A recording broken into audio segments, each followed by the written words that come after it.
Welcome, everybody. ESFL 128 Analyst Desk. Boiler, your host. Crooks over here. How you doing, buddy? I'm doing great, man. Got a stat card tonight. Can't Mm-hmm. wait.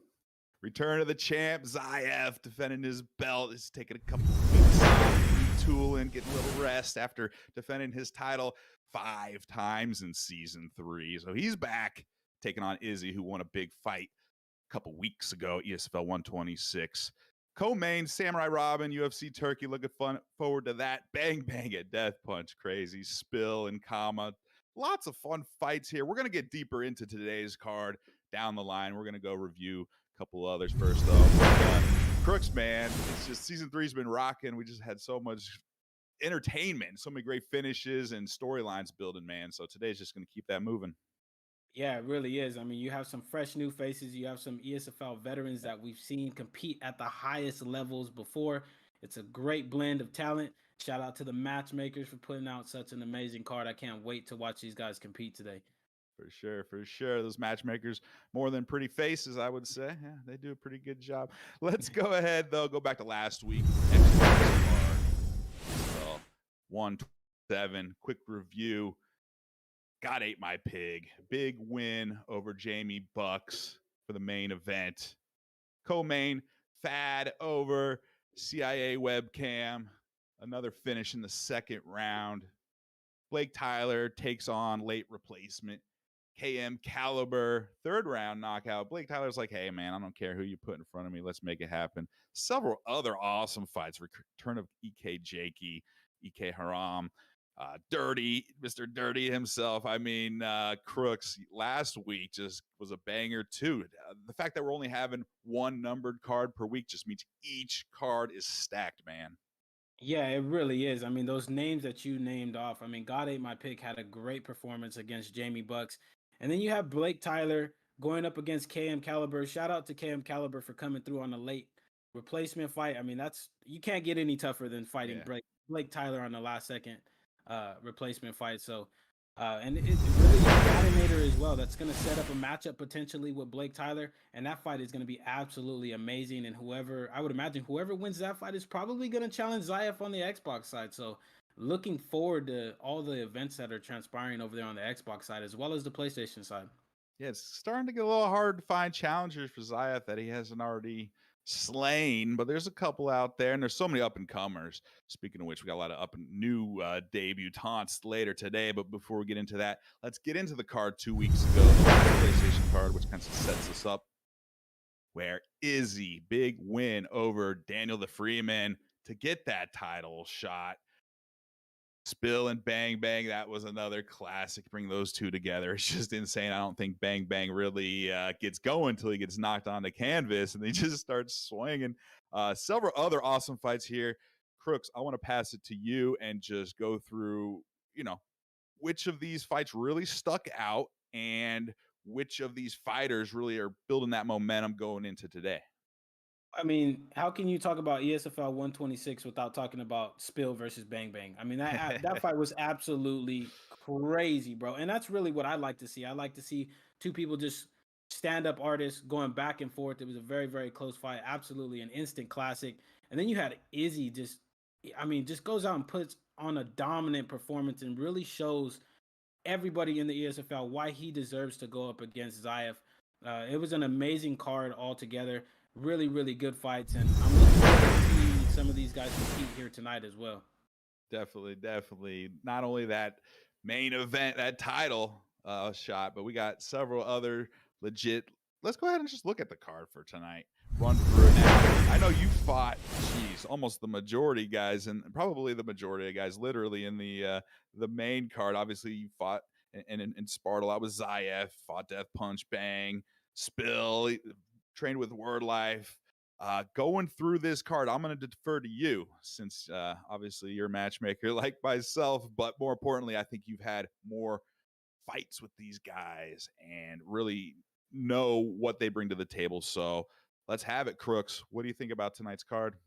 I mean, you have some banger fights up here. Obviously, you have We'll work from the bottom up. Of course, we could talk about Zyaf all day, but I want to talk about some people on the prelims. I mean, you got Kratos MMA making his return to the ESFL. Guy's an amazing fighter. Oh, yeah. I fought him a couple times on my stream. You got Deagle and Brady going up against each other as well. That fight was a heck of a comeback by Deagle Fly last time. Brady's looking to get his revenge in the rematch there. You got Perseu, who is an ESFL veteran who was in the summer series with myself, going up against another summer series guy himself in KIA Ben.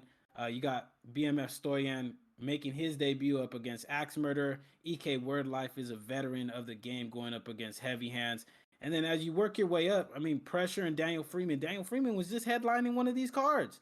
I mean, it's crazy. And he's literally the last fight on the main card. So I'll let you know what caliber of card this is going to be. And then Spill Actions, we just talked about his fight up against Bang Bang, Absolute War, and he's going up against Kamapugya. This guy is a top 5 player in ranked championships, literally the last 3 seasons. So you know that one's going to be a banger. You got Bang Bang going up against Deathpunch. It's literally the grappler versus the striker. We all know how good Deathpunch is with his submissions. He was able to take the summer series with such a dominant ground game, but he's going up against Bang Bang, who is an elite stand-up artist in himself. You got SamuraiRobin going up against UFC Turkey. That one's going to be a hell of a fight. Those guys are well-rounded players in the UFC community. And then, of course, you got Izzy coming off his dominant performance over DanielTheFreeman, going up against the young prodigy himself. But we should probably stop calling him a prodigy because his time is really right now in Zyaf. And, I mean, that's going to be a war in itself. And I can tell you, Zyaf, obviously, we are campmates, and this guy has been putting in a lot of time in this camp preparing for Izzy. So I would imagine he is primed and ready to defend his ESFL PS4 championship later on today. I feel like sets Zyaf apart, and I've been in the community 10 plus years, and I've seen a lot of champions come and go. But Zyaf's mental toughness and ability to take each opponent very seriously. You know, I'm not trying to jinx him here. No commentary curse, at least on purpose. But he takes every opponent very seriously, and you would know more being in Dark. And that's another segue into a question I have. Almost everybody on the card tonight is with a camp. The War camp has the most people, 5. They have 5 members on here, but there's several other camps represented. Of course, Dark by Zyaf. What does what does it take to build a successful camp, and what can a camp do, and what maybe can they not do to prepare their fighter for a big fight? Like, it is a one-on-one combat at some point, right? Yeah, and you hit it right on the head. At the end of the day, it's one-on-one, so you really just need to get your fighter prepared for the big stage. I mean, it's one thing to fight on ranked championships, it's one thing to fight on your streams. You know, people kind of get comfortable, but when the lights are shining bright and you know that everybody's watching you, they're gonna talk smack on you if you lose, but they're gonna give you the credit if you win. Um, in terms of being a camp, how to build a successful camp, a lot of these guys, you see a lot of successful camps coming out. I mean, you got EK, T4H, and all them over there on the Xbox side. You got Dark, and as well as War over here on this side, on the PlayStation side. And you got EK Wordlife as well, who's over here. Yeah. You really just want to get your fighter as prepared for their certain matchup as you can. I mean, you got to give them positive reinforcement, maybe work on a couple of things for a very specific matchup. And as you can see, a lot of these camps are really doing that exact thing, and it's such a beautiful sight to see, because when like yourself, I've been in the community for a very, very long time, and there was not elite players playing in camps. They just kind of kept to themselves back in the day. But a lot of these guys are joining the camps. They're giving the guys they're letting people learn from their experiences. They're teaching guys how to play at the highest level, and it's an absolute beautiful sight to see. So shout out to all of these camps. As long as you're not knee and elbow spamming, you're good in my book. You feel me? I might add a couple more things to that list, but generally speaking, I feel you, man, for sure. Awesome. No, today's card stacked. Prediction. Let's just do it straight up. What's your prediction for let's start with the co-main. What's your prediction? Bang Bang versus Deathpunch. Man, I don't know that. I honestly the hardest don't know to prediction, right? Yeah. Because I mean, it's the classic grappler versus striker matchup. Bang Bang. I feel like if Bang Bang can keep it on the feet, close that distance on Deathpunch, kind of get Deathpunch in an uncomfortable situation. I know when I fought Deathpunch, I kind of had a little bit more success when I just stood in his face and I made him exchange with me, which Bang Bang is notorious for doing. He's known, unfortunately, as a block breaker, so he's gonna try to put the pace on Deathpunch. But Deathpunch equally, he needs to get Bang Bang on the ground and hit him with one of those submissions. So if I had to make a pick, even though I'm struggling, it's gonna be Deathpunch. I think Deathpunch by submission in the second round. All right. I remember when we had Romero on the analyst desk 3 or 4 weeks ago, he said he predicted Swiss would take out Deathpunch. He said, Swiss is a different level. Now, does Bang Bang bring that level of pressure? Not sure. I think Romero was hinting that maybe not. So good. I personally feel like it's 50-50, maybe slightly in Deathpunch favor as well. But Bang Bang, super dangerous at all times, can end it. So that's a tough one for a prediction to start with. So let's move on to the co-main. Not that it's necessarily easier, but SamuraiRobin of the War camp, that big up and coming camp, versus UFC Turkey, number 2 ranked UFC Turkey. What about that fight? I mean, that one's gonna be another hard one to pick as well, right? Like both of these guys, 2-1, 2-0. They both have 2 wins. They're looking to get into that title picture, maybe main event, the next ESFL numbered event. Not main event actually, because it all depends if Zyaf obviously is defending or not. But get in a spot, put themselves in a title picture where they could potentially challenge Zyaf. If I had to make my pick, I think the ping and the connection, I don't know exactly where SamuraiRobin is, but I know UFC Turkey is obviously on that side of the world. That could play a part in it. And I think UFC Turkey is going to be a little bit more comfortable playing with that high of a ping. So with that, I'm going to go ahead and give him the victory here up against SamuraiRobin in the co-main event. All right. And the stats here, shout out to the wrangling team. They've put together quite a scouting report for today. SamuraiRobin's looking to avenge his teammates' losses since Turkey's 2 wins come against war members. So Turkey's looking at a 3rd war member, but SamuraiRobin's trying to defend the honor. Now for the championship, it's not going to be a prediction per se. I'm going to ask, what is Izzy's path to victory? That's a loaded question. Maybe you can't give too much info because you are a campmate. But what does Izzy bring to the table maybe that other competitors haven't, that gives him a good chance against Zyaf, if you think he does have a good chance? Or, what's his path to victory?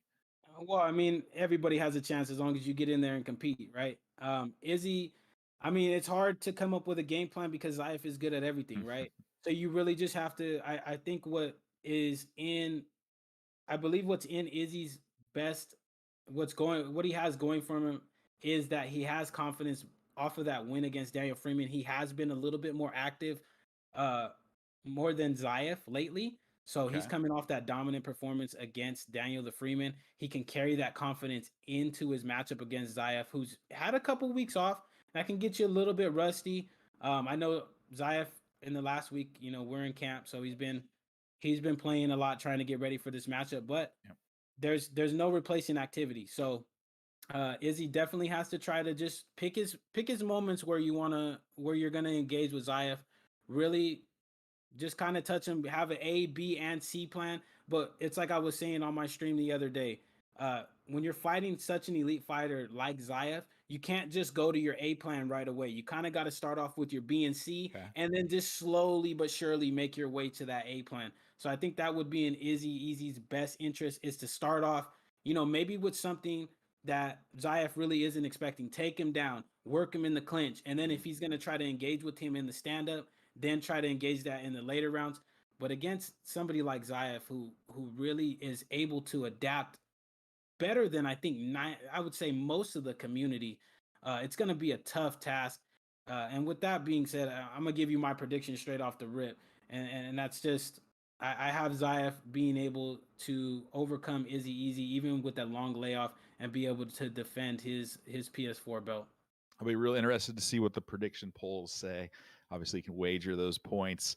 Obviously, I expect Zyaf to be the favorite, but Izzy, not a tip for him. He doesn't need a tip from Boiler. Let's just say that. But don't get frustrated. And if you seems like you had Zyaf and he gets off the hook, don't get too frustrated. I've seen people put Zyaf in a bad position. Zyaf survives out of a miracle because Zyaf's a miracle worker.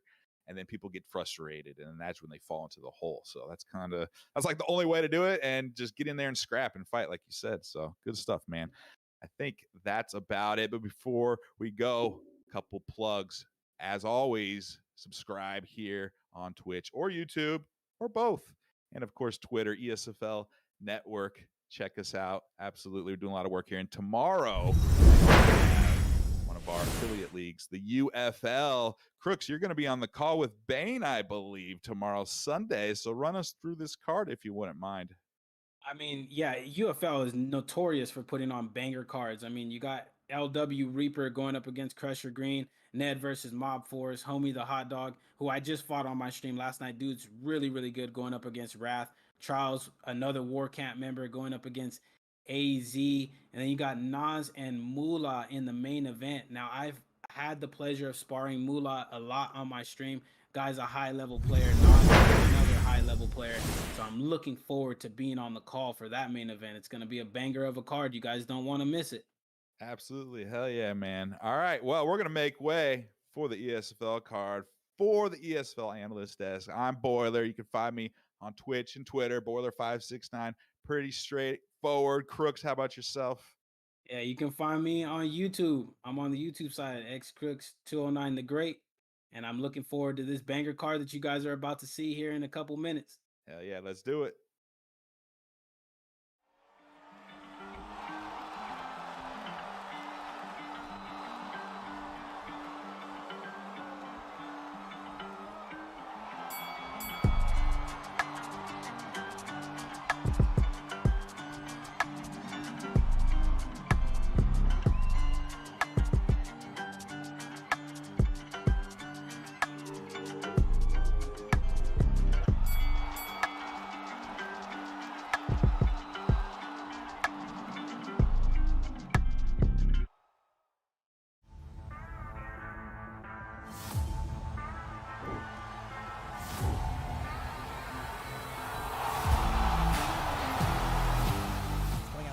Fast, already Fry. Oh, beautiful counter to the takedown.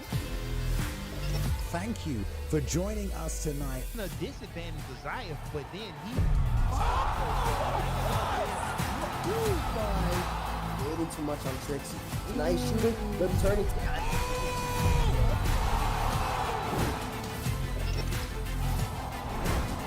Watching on Twitch, watching on YouTube, watching from around the world tonight. I know the UFC isn't on right now, but guess what? The virtual octagon is here. Hello, ladies and gentlemen, virtual fight fans from around the world. Welcome back once again to the ESFL, the Esports Fight League. It is Saturday night, and boy, do we have a great show and a great series of fights for you tonight. The champ is here. He is back from a brief hiatus, ready to defend his title tonight at ESFL 128. Welcome, everybody. Thank you very much for joining us. My name is Balian, and as always, I have my co-broadcast partner in crime, Mr. Bruce Lee. Rob, tonight, 10 fights, stacked top to bottom, big names. Are you ready for this one? I am so ready. You know, Zyaf is making his return tonight, defending against Izzy, and that is a 6-6-6 title fight. One of the toughest fights, I think, Bailey, and that Zyaf, our young champion, has fought against in a long time. And then throughout this whole card, it's so stacked. I can't wait. Yeah, it's a good one tonight, guys. It's a good one. Thank you for joining us, making your way over here as well. You might have seen on the intro, we had an ESBC teaser for you. Don't forget that stuff is still coming up. We'll drop little hints about all the little different shows coming up as well. We've got a new someone joining the ESFL network, the USFC as well. We have a little trailer for those guys. I think we can drop that right now. Get you hyped up for their first event taking place next weekend. Okay. Oh, right. In just a second, it'll play for you there. But it's nice to welcome in new people into the ESFL network family. Right, we've got the UFL. We've got a bunch of people, Proving Grounds. Some ESBC guys want to get involved as well. Some Fight Night guys we had a couple of weeks ago as well, Rob. So, yeah, we're going to say hello to the USFC whenever they're ready. And then we'll check out the card for this evening as well, guys. What time does the UFC start tonight, Rob? Do you know? I have no idea. I haven't the slightest clue, Balian. That's not good, mate. I thought you were a fan. You better not be one of them casuals that I hear about. I'm just kidding, by the way. I'm just kidding. Are we going to drop the trailer or should we go to the fight card? All right, boom. Okay, let's check it out. Let's have a little look. Let's have a look. Let's have a look. Can't wait. That's what we're being told. Just looking at you guys. Here we go. Like you said, Bane, EK and KM, that's one. rivalries. I really think Xbox brings. Now, of course, the main event of the evening.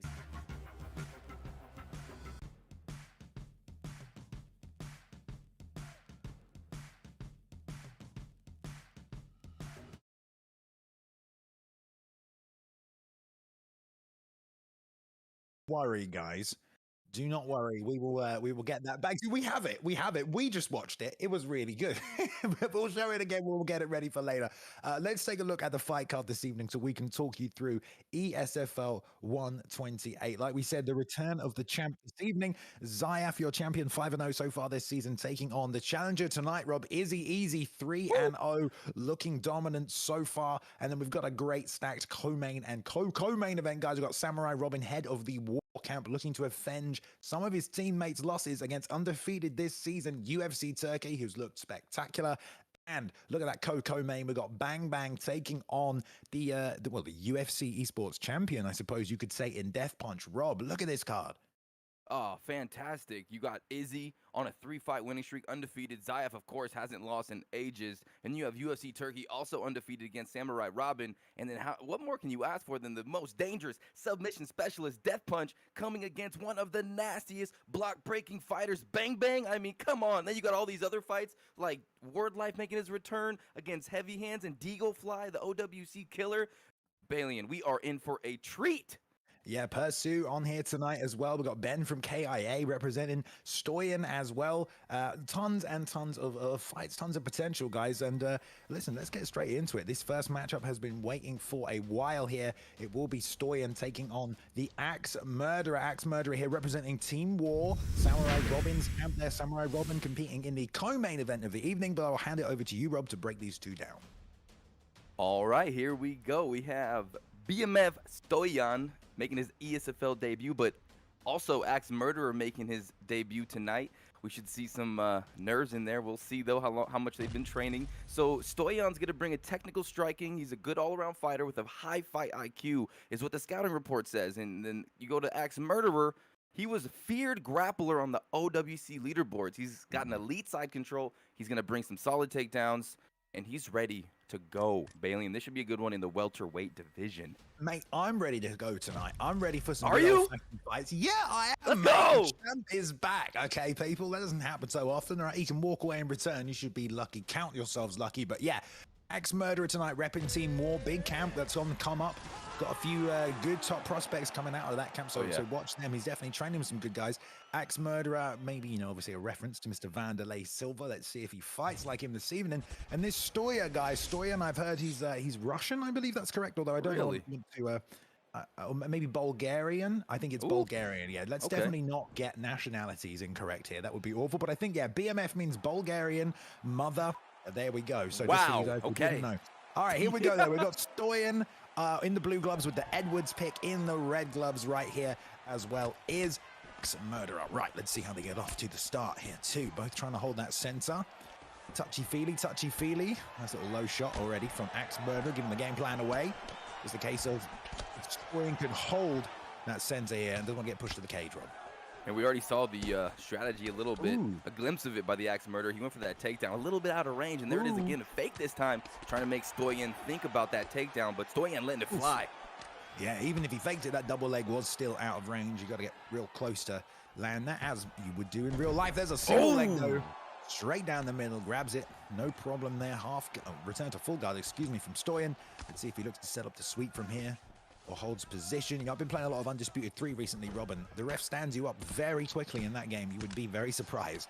What a game, man. What a series. I love the Undisputed series. But right now, Axe Murderer is winning this round undisputedly with this ground position, Balian. Yeah. I mean, he's got 3 minutes to work from here. Can really just get his system at play. Stoyan's going to have a tough time moving Kamaru Usman from atop him, but has done a good job returning to half guard. Hits the sweep. Nice work right there. Beautiful work. And now going to diligently try and hold this top position himself. Edwards has great ground and pound, Rob. We talk about it every week, those level 5 elbows, if he can get them working. If you get those working, it is a nasty experience. They are sharp. They are dangerous. Oh, again, rolls him over. Great job by the Axe Murderer. These guys are going back and forth on the mat here. Yeah, Axe Murderer just with the one deny, didn't even try to roll to build momentum, knew that he had enough to hit that L1 flick, gets it, takes top position, but Stoyan gets the get up here. 2 minutes left in a one-sided round so far based on that top position control, but here's some significant strikes followed by a big shot there off the left hand. Stoyan now gonna corral him to the cage, try and land some more beautiful liver shot, Rob, as well. Oh, that was a nasty body kick. And now you're seeing Axe Murderer trying to get some back, pushing the pace. Ooh, misses those three. Axe Murderer on the pursuit. Nice head movement by Stoyan. Oh, tries to throw a knee, or excuse me, an elbow, but a little bit out of range. What a round so far. This is heating up, Balian.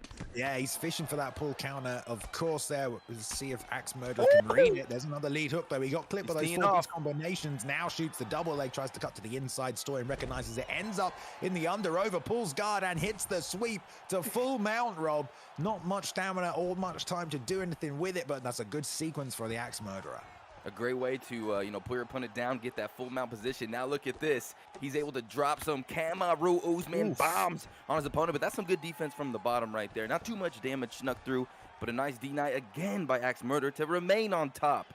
Yeah, it tries to get that quick get up here from this position. Ooh, there's a, I don't know if that was a fake from Axe Murderer there, but maybe it was just a denied attempt at posturing up. He lost all his stamina.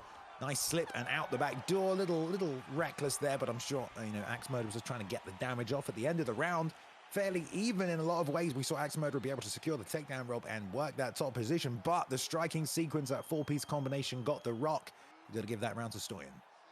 Stoyan landed the better shots right there. I think you're going to see it. Left hook, uppercut, sits him down, and then a little bit later in that round, Bailey, we saw another 4-piece combination that didn't sit him down, that did do good damage. But yeah, Stoyan doing a great job letting those hands go when he needs to, and doing well off of his back in those defensive positions where he slips, he counters, and yeah, like you said, Axe Murderer is doing well with the takedowns, but definitely round one, Stoyan. Here we go, round number 2.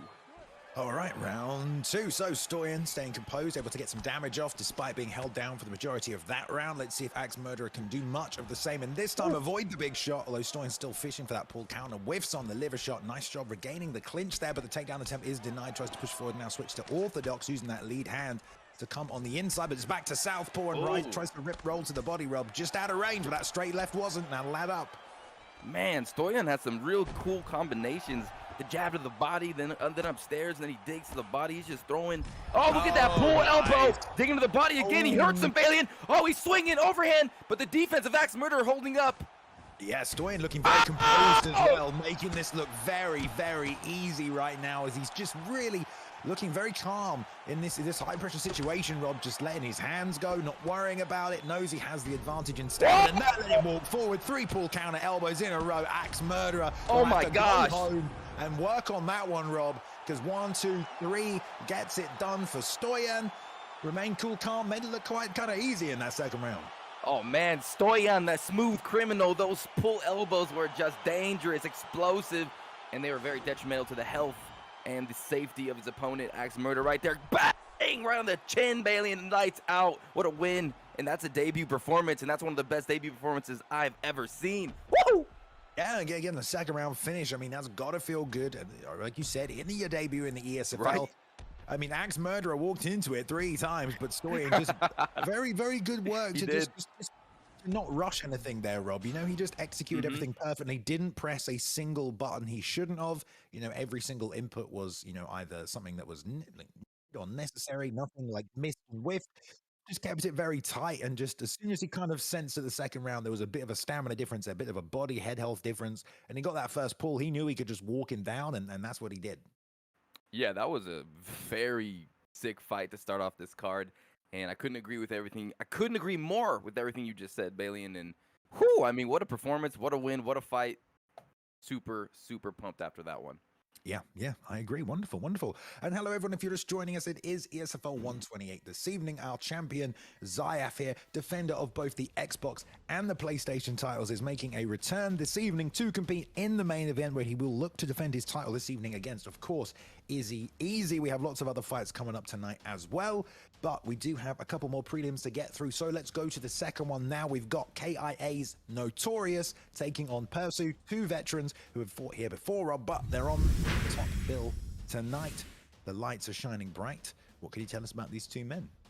Yeah, so right now, KIA ranked 26, Notorious is 0-1. He's filling in as last-minute replacement for KIA Ben, and he's bringing a counter-striker's mentality. He's good in the grappling department, and he's always comfortable wherever the fight goes, but he is going against Perseu, and this guy, to have him early in the prelims like this is such a treat because he's one of the nastiest fighters, I think, in the game. His strategy, his late game adjustments, his download ability of his opponent's game plan, and then his execution is second to none. And he's a veteran, and this is a huge moment for Notorious to see and test himself against someone like Perseu. And for Perseu, Balian, he's just got to take out this guy and start moving back up in those rankings. So a big fight for both these guys. Yeah, and I think the thing with these guys is they're both very talented. You know, they're both very slick, very creative strikers. And this is a great matchup. And I love the Conor McGregor mirror match right here, Rob, because we're going to see some slick head movement as well. And I'm sure it's going to be about who makes that mistake and who can, you know, find a pattern and exploit it. Excuse me, but they touch gloves right here. We've got Perseu in the blue gloves, Notorious in the red. Notorious representing the KIA Killers in action this evening as we get things kicked off at the start here of this first round. Flips him! Uppercut, yeah, that went low, but the level changed down by Perseu. Got him caught. That lead uppercut went to the body, but hit him on the chin. Trying to get that side kick working already. A check lead hook answers that. You got to be careful of that counter. You do, and watch for Perseu. He loves the teep kicks, the spinning body kick when his opponent is coming and rushing towards him, pressuring him. That's how he hit me a bunch of times. He loves the teeps and the spinning body kicks to the body. Watch for that from Perseu. Goes jab, lead hook to the body, but here's Notorious getting loose. Perfect range for his boxing, letting the hands go. Perseu looking a little hesitant right now, clearly wanting to launch those kicks, but because of this diligent work in the boxing range by Notorious, it's been hard for him, trying to find space to get those front kicks off. Like you mentioned, Rob, there went for a fake. But the boxing pressure of Notorious is keeping it in that range right now. Perseu will have to adjust and answer if he can't create this space now. Starting to trade a little bit here. There's a push kick, but that one's blocked. Lead body kick, though, blocked. A nice return by Perseu. It's a counter to the counter to the counter right now, Rob. Each man able to defend against the incoming offense. Exactly, and you're seeing Perseu, whenever his opponent is throwing that body kick, he blocks and then counters with that left hook. So he's looking to do some damage, fight defensively. That's what he's so good at. But Notorious is doing a really good job at keeping a range, coming in and striking to the body with that body uppercut. Nice head kick, sneaks through there. Yeah, jab to the body, straight up top, followed with the same side head kick, then actually landed a beautiful push kick on the outside, and then Notorious with a good head movement, now starting to find his range a little more, perhaps. Using that jab to bait things out, went for the lead up, got straight, doesn't land, but that liver shot did, and as did that knee. Nice work by Perseu. Now finding the range on those kicks a little better. Notorious just whiffing outside the range there, trying to push him back towards this octagon cage. Will give him a little bit more options as he tries to cut him off. There's the lead hook. Good work from both men though, Rob. Oh, such a close and technical fight right now, and you're seeing Notorious putting on the pressure, doing well, but you're also seeing Perseu fighting off his back foot very, very well as well. Nice. Look at that lead hook, and you're seeing, Notorious with that lead uppercut. He's sneaky with it, Bailey, and he's done a good job twice now with that lead uppercut. Oh, nice there off the stance switch, lead hook, and then rear uppercut to the body before hitting southpaw. That's good responsibility in the striking. There's a flicking little front kick, though, off the rear leg. Bounces off the chin of Notorious, whose health we can't see, Rob, but you got to think he has taken a few shots to the chin. Must be somewhat similar. Yeah, I would say so. I think Perseu is actually landing more shots, and now he's putting the pressure, backing up Notorious, and the momentum is shifting in Perseu's favor here. Yeah, now he's got him going backwards, so those front kicks and those kicks he's been trying to set up are going to have a much better chance of landing, as opposed to him trying to move forward into them. And they will bound to end that first round. Very close first round. Significant strike-wise. Are we going to get to see it? We are 18-20. Very close. Notorious slightly more active as a result, able to land a few more strikes. But you saw a couple of those head kicks and that follow-up lead hook land, Rob. They wobbled him over the place, almost like his block was already on the way down.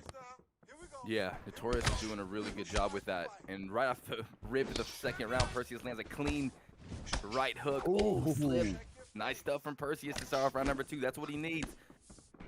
There's a big whooshing noise every time one of these shots. I love that noise. Beautiful. Pull counter to pull counter with his own lead uppercut this time, and there again with that lead kick to the body. Doing good work with that is Notorious. Sets him up for that left hand as he moves to the opposite side, and there rear uppercut to the body. As Notorious starts to find a little momentum here, but exactly that. Slip straights can send it straight back in the other direction. body shots are starting to add up on Perseu. Those body uppercuts from Notorious are finding their home from time and time again, Balian. Oh, it's another front kick up the middle. And yeah, we don't know how bad Notorious is hurt on the opposite side here, but you are right, the body damage is starting to add up. That time, check that straight landed his own rear uppercut and tries to hit the head kick on the break, but the hands came up. Both men choosing their weapons very well, attacking the body, attacking the head, mixing things up. Went for the liver shot that time, interrupted with that stiff lead hand, and there again, 1-2 this time. Slips straight off the center line, doesn't land for Notorious, but they both plant and trade in the center. Very, very close, Rob. So close. These guys are so skilled and so closely matched. And you're seeing Perseu landing that lead hook when Notorious tries to slip, but then you're seeing Notorious land these body shots. It's just a testament of will right now. Who wants it more? Yeah, this time Notorious came up high with that lead body kick. Went to the head with it, didn't land it, but it did some damage to the block. And now he's just stepping inside of the range, landing and sliding out, they traded lead hooks there. Perseu trying to catch him on the breaks and on the entries with these kicks, but Notorious getting the hands to work, and this is going to work. But there's another pull counter, got a bit over two sellers there, and a straight left sits him down. He will recover back to the feet, but the double knees will hurt the block a little more, as will his follow-up to the cage. Now going down to the body, he knows the block is hurt, but Perseu backs off here with 1 minute 30 in this second round. It might not make it to the end, Rob.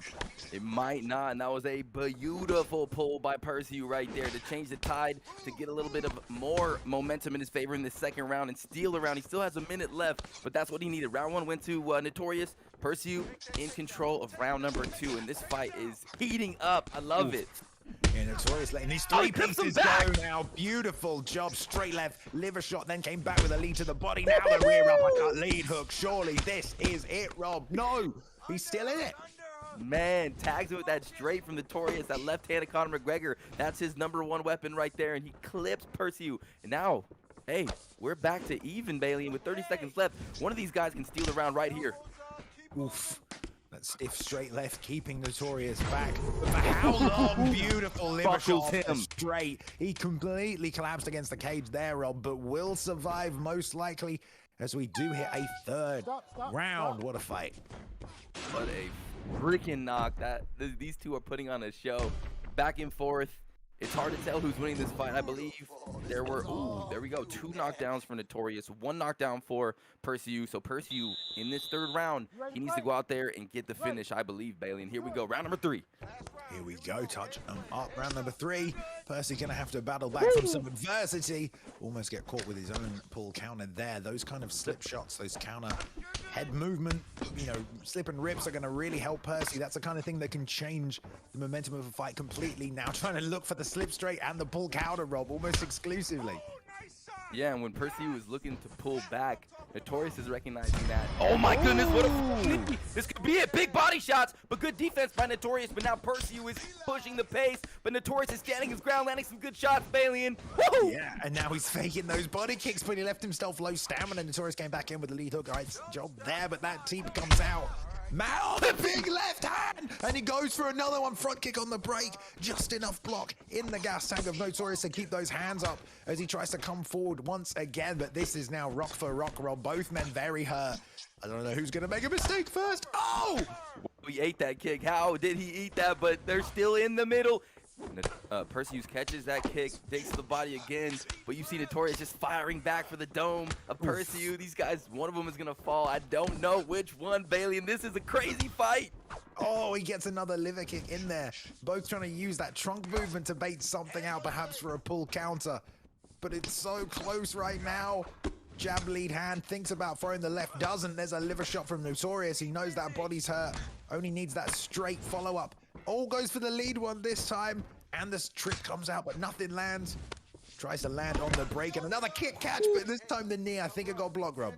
Yeah, must have gotten blocked, and now the gas tanks are starting to deplete, and the punches are coming a little bit slower. They're not able to combo as they were earlier, but still winging bombs from McGregor, and you know McGregor has some power. The lead kick lands flush on Perseu, and now Notorious is trying to get that kill, but the defense, the head movement is alive on Perseu. He's surviving. How is he surviving? Oh no, not that one. And here comes the ground and pound for the finish. Surely now. Oh, he's taking it back. He takes to the back. He's on the back. Rob tries to hit mount. Nice deny by Notorious, but my goodness, I thought, you know, the story we saw at the end of the second was going to play out for the final third here, and Notorious was going to walk away with this one. He might still, but Perseu found a way back to the feet, blocks the flying knee, tries to land his own. There's another lead hook, crushes him this time, Rob. Yeah, Notorious is looking to end this fight. That flying knee, I knew it was coming. And Notorious just a little bit more ahead, had a little bit more gas in the tank, it seems. The body work had paid dividends earlier. And then the head kick again that he's been landing the whole round. Bang! He's going to be on top, Balian. This is over. There we go. Good work by Notorious. Definitely a tough fight for both men, Rob. You know, pushed to the limit, tested in a very high stress environment, right? Third round, got to be perfect, got to set up, you know, your offense, can't make any mistakes. Both men did very well, but Notorious ultimately coming out on top, a bit scrappier, a bit more commitment to the boxing, and was able to accumulate the damage and get it done. Dev saw Notorious really from the beginning of the first round bell, mixing his boxing to the body. Those body uppercuts were landing very nicely. And then you saw Perseu anticipating the head movement of Notorious, clipping him with that lead hook. But it was the, it was the chaotic performance. It was a chaotic performance for both of these guys, Balian, and it was just a fantastic fight from the first round to the end of that fight. And I don't think neither guy lost anything right there. No street cred, no clout lost, because I can't wait for both of those guys to compete again. Perseu put on a performance, just wasn't able to contain the master Notorious, showcasing some sick ability, and I can't wait to see him and Perseu fight again, Balian. What a show so far. Yeah. I mean, we've seen both of them fight many times, but it's nice to see one of them take a definitive step forward, hopefully to some higher level competition, and just keep refining, keep you know, working on their respective games, trying to iron out the kinks. Because you can always get better, you can always improve, and evidently when a matchup is that close, it's down to those small specifics, you know, that gets the job done. Thank you everyone again for tuning in tonight. Just a quick shout out for everyone who's doing a watch party this evening. We know that some of the content creators for the UFC community have been doing watch parties alongside the ESFL events. So anyone who's doing a watch party, hello. Anyone who's in a watch party watching this through the watch party, hello as well. Hi. Hello. We are going to jump to the next contest here, guys. We are on to fight number 3 of 10 this evening. Obviously, the champ making a return tonight. Zyaf taking on Izzy, co-main event. SamuraiRobin trying to avenge teammates' losses against UFC Turkey, who is undefeated this season. It's a good night of fights. But let's jump over now back to straight to the bantamweight division. We have Hermes MMA taking on Kratos MMA here as well. So, Rob, I'll hand it over to you. Here we go. JayJeezer 0-0, making his debut tonight. Balanced ground game. He likes the pressure, and he's got some incredible heart out there when he fights in the Esports Fight League environment. But Kratos MMA also making his debut. A lot of debuters tonight, Balian. He's got calculated striking. He's got good counters, and he has a very defensive-minded ground game. So Kratos is a longtime veteran in the competitive scene. Really recently got his role back, and he's looking to make a statement tonight. But JayJeezer, you know, had a rough 1-5 record, but tonight he needs a win, and he's looking to prove himself. Both these guys need to get a dub tonight in the Esports Fight League. Yeah. I mean, hopefully they'll get an opportunity to showcase their talents. Apparently it's lagging a lot is what I'm hearing from the back, so potentially we might have to jump out halfway through, but hopefully that's not the case. There's some spikes in the MS right there, but I think you hit the nail on the head. I mean, both of these guys are unranked this season right now, making their season 3 debuts. So it's really a case of who's been working hard, who's been staying on top of things, and who wants it more. Really, I mean, yeah, should be good back and forth. Both guys are pretty well rounded. I like the picks if we get this right. Rob Font, we've talked about him being a good counter to Peter Yan before. Out far, I believe 71-inch reach. He's got the length. He's got that frontal assault perk, the front kicks to the face, and he's got a little bit of pop and a lot of speed on his punches. So definitely someone I like to use when I'm going against Peter Yan. Looks like that's the matchup we're going to get tonight. This is always an exciting matchup in this bantamweight division, Balian. Yeah, here we go. This should be fun. Like you said, frontal assault might help a lot. You get a lot of pressure with Peter Yan. Obviously, he has that predator perk, makes him move forward a little quicker. Looks like these guys have fought a few times, though. Kratos, 37-9 over JayJeezer here. I know some JayJeezer fans have put some stone cold, hard ESFL cash down tonight on that man, Rob. So hopefully he won't let those people down. But it looks like he'll be fighting an uphill battle. Respect from both men here. Red trunks for JayJeezer and the blue gloves, I should say, not trunks, for Kratos MMA as they get things started. They both have MMA at the end. I'm guessing they're training partners or some sort of team or camp, or maybe it's a coincidence. I'm not really sure, but let's see how they compete against each other. And right now, you see already Hermes is taking the, oh my goodness, but here comes Kratos. He said, I'm not going to be backed up. Hold on. Yeah, I was just going to comment that Kratos was like looping those hooks and falling short, but he switched straight to those straight punches and started to land them. I love that 1-2 lead hook. It comes out really nicely. Now throwing the lead uppercut, already cut above the right eye is Hermes here. Kratos doing a great job with the 1-2 right down the middle, and this is why Font's a great counter pick to Yarn, Rob. No doubt at all. Those long shots, they get annoying and they hit you from outer space. Hermes needs to be careful when he's entering in, though. He's not utilizing any head movement. He's kind of just walking in and with his block down, too, sometimes, and that's going to get him in big trouble. So Hermes needs to be careful, Bailey, when he's entering that pocket. Yeah, and because he's not moving his head, he's basically just getting block broken as well. Kratos just firing off the 1-2. The jabs, and it's either bouncing off the chin or bouncing off the Brock. Yeah, like we said, Hermes needs to get some, kick going, some leg kicks. If you are at a reach disadvantage, there's a beautiful head kick off the same side straight right here. The follow-up punches starting to flurry as Kratos, but Hermes backs away. But yeah, kicks. If you're at a reach disadvantage, get the kicks going. You can, negate that reach disadvantage in the hands if you bring your kicks into play, but nothing but boxing so far from Hermes, who's really struggling to find his range, Rob. Definitely. He looks real uncomfortable right now, and Kratos landed the shin right to his dome piece, and that does not feel good. And there it is. He wants to get that takedown, turns it down, gets the inside trip, and this is a little bit different now. Let's see what the ground game looks like from Hermes and where the bottom game is for Kratos. I thought he was going to get straight back up then, but good job by Hermes. Love having that in your back pocket. Hell, I'm getting beaten on the feet. Let's take him down. Perfect use of mixed martial arts right there, but looks like the get-up's coming, and there we go. Kratos finds his way back to the feet. Only about 30 seconds on the mat that time as well. Catches the kick and does land the spinning elbow off the break. And now a minute 30 left in this round. A round where he's already been pieced up a little bit more than he would like, you'd assume, here for Hermes. For sure, and you're seeing Kratos just finding his rhythm really quick, and Hermes just not really letting it fly, not really finding his footing, trying to go for a takedown out of range, and you're just seeing Kratos just mixing up these straight punch combinations so well. Oh my goodness, 4-piece lands beautifully and barely misses that one. That might have sat him down there, Bailey, and oh my goodness, Kratos is looking good. Yeah, there's no head movement tonight from Jay. I'm not sure if that's something he normally doesn't put as part of his game, but that would really help him if he can just even fake to bait out some of this offense. But he just keeps taking every single shot, either on the block or on the chin. Almost nothing is missing right here, and that's a big problem. And tries to throw it overhand, gets caught with the short right hook, and Kratos looking to finish the fight right here, Rob. Oh, misses that overhand and just gets met with a dangerous hook to the face. That was I'm surprised he survived that, Bailey. And what a punch. Oof, that was man, nasty. look at all of that blood. Honestly, you don't see a cut there that often in this game. That is nasty. Ew, that's leaking. It wasn't even an elbow. It was just the 1-2s and the lead uppercuts at the start that seemed to do it. Looks like they will retouch gloves right here, though. Man, okay, tough first round for Hermes right there, Rob. If you're Hermes, what are you going to do to bounce back from this one? Yo, Hermes needs to enter. That straight is coming from Kratos a lot. He likes to start his combo with that straight, and there is a good way to do it. Pull that second shot, but he needs to come in, slip, and rip, Bailey, and he needs to watch out for that straight punch and throw big bombs. Man, he's committing to this offense, even though he's really hurt himself.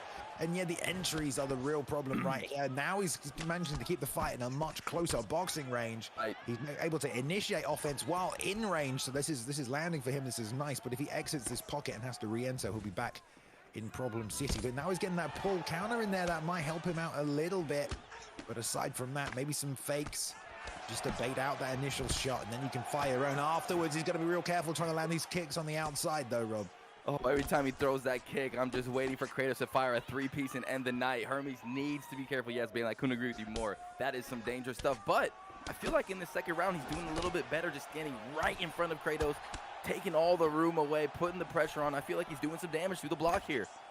He is, but he's still getting hit. And the question is, can he maintain this pressure before he crumbles, you know, before his chin gives out? Because that lead uppercut, if that landed, that could have been it right there. At least a rock state avoids it again somehow. And trying to find the timing. Oh my God.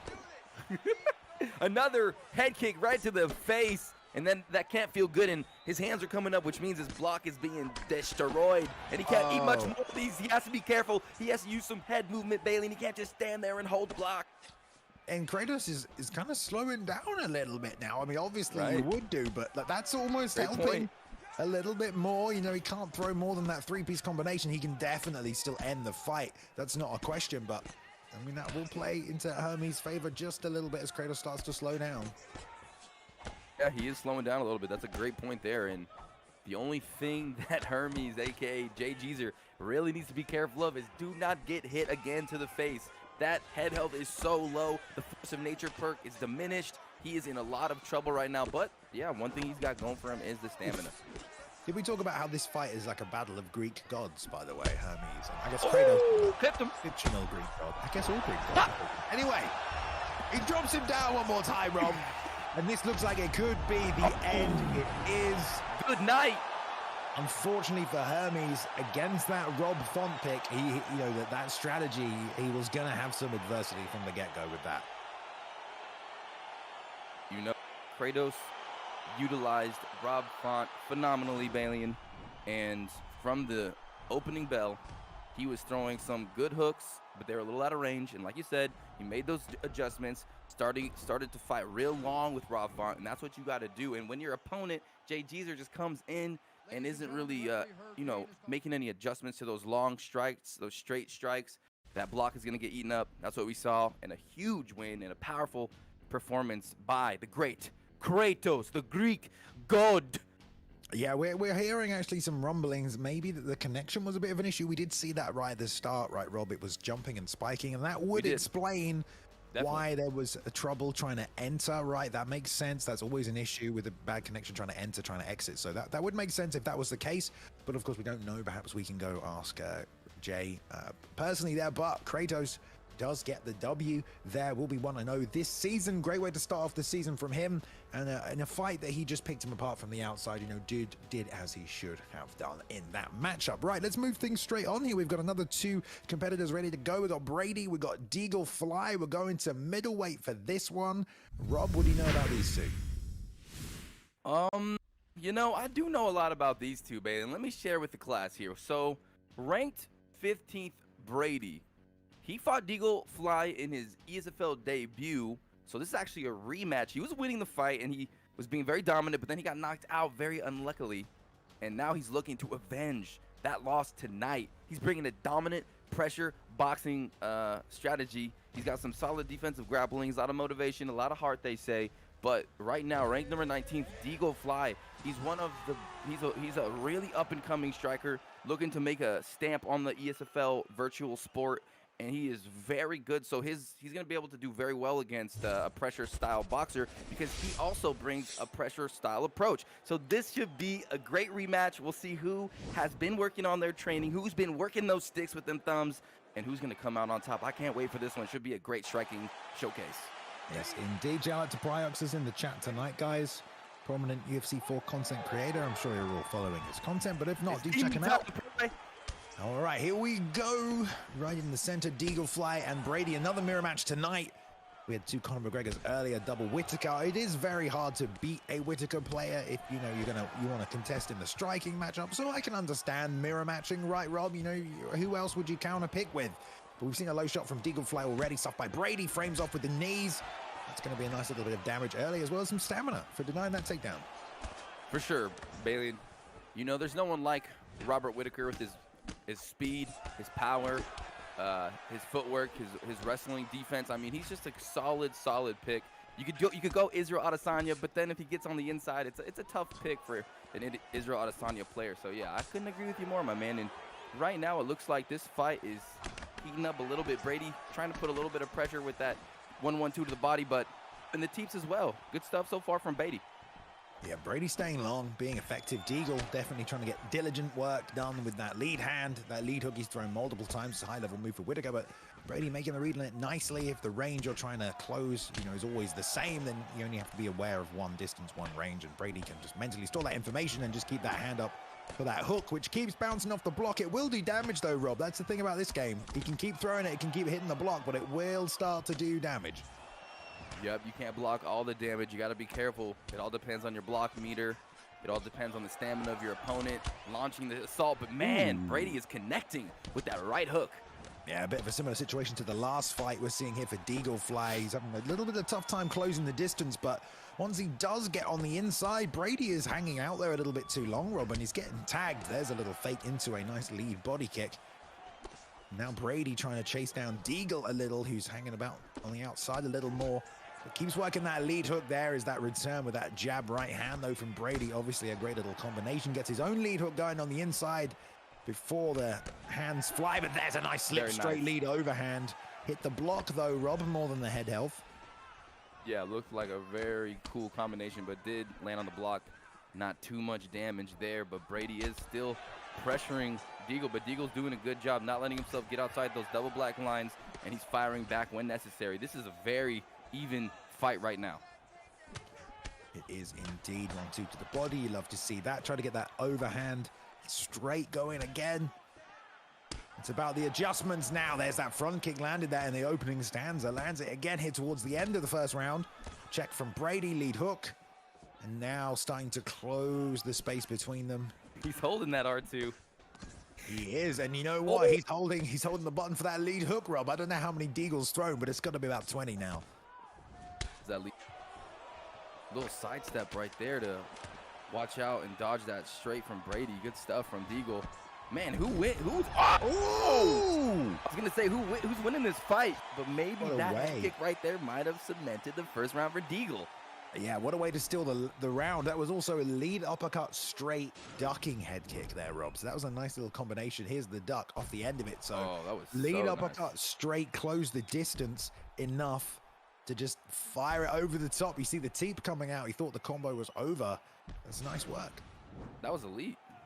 Great way to end that round. First round going to Deagle, most likely. Eve Levine calling him back in here, Bailey. In round number 2, let's see what sort of adjustments they make in this one.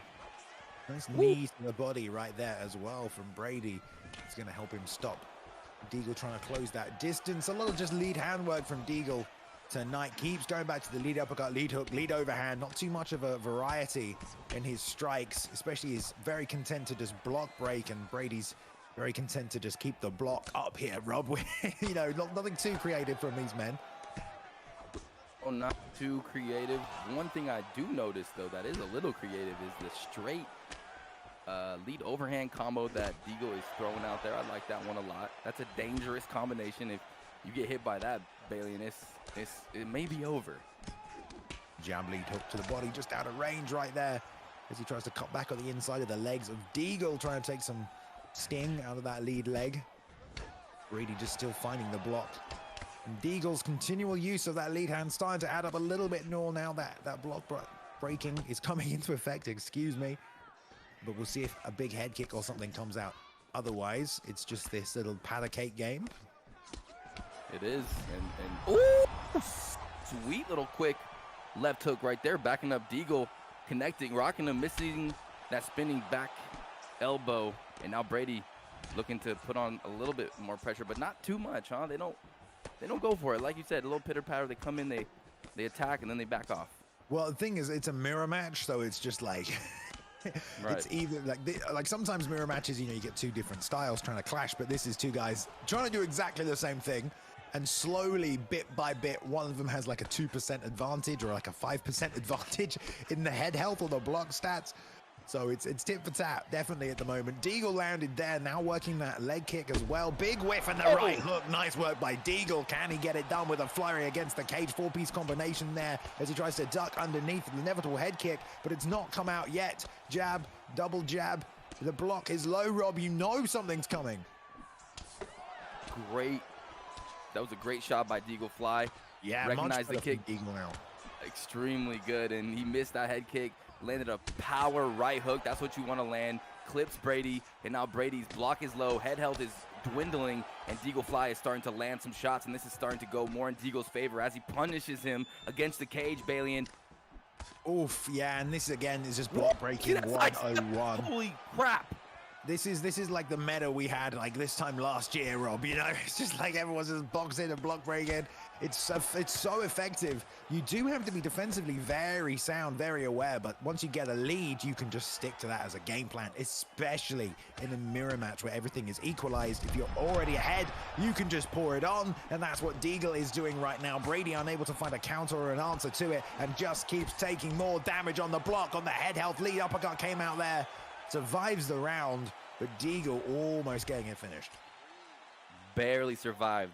Brady is in big trouble right now, ladies and gentlemen, because Deagle is starting to find the flames. He's poured the gasoline in the tank, and he's starting to get lit out there. He is a beast, and when he has you hurt, and he has you in trouble, and your head health is that low, it's hard to stop the onslaught of Deagle. We'll see how Brady deals with it in round number 3, Bailey. What do you think about this fight? What can he do?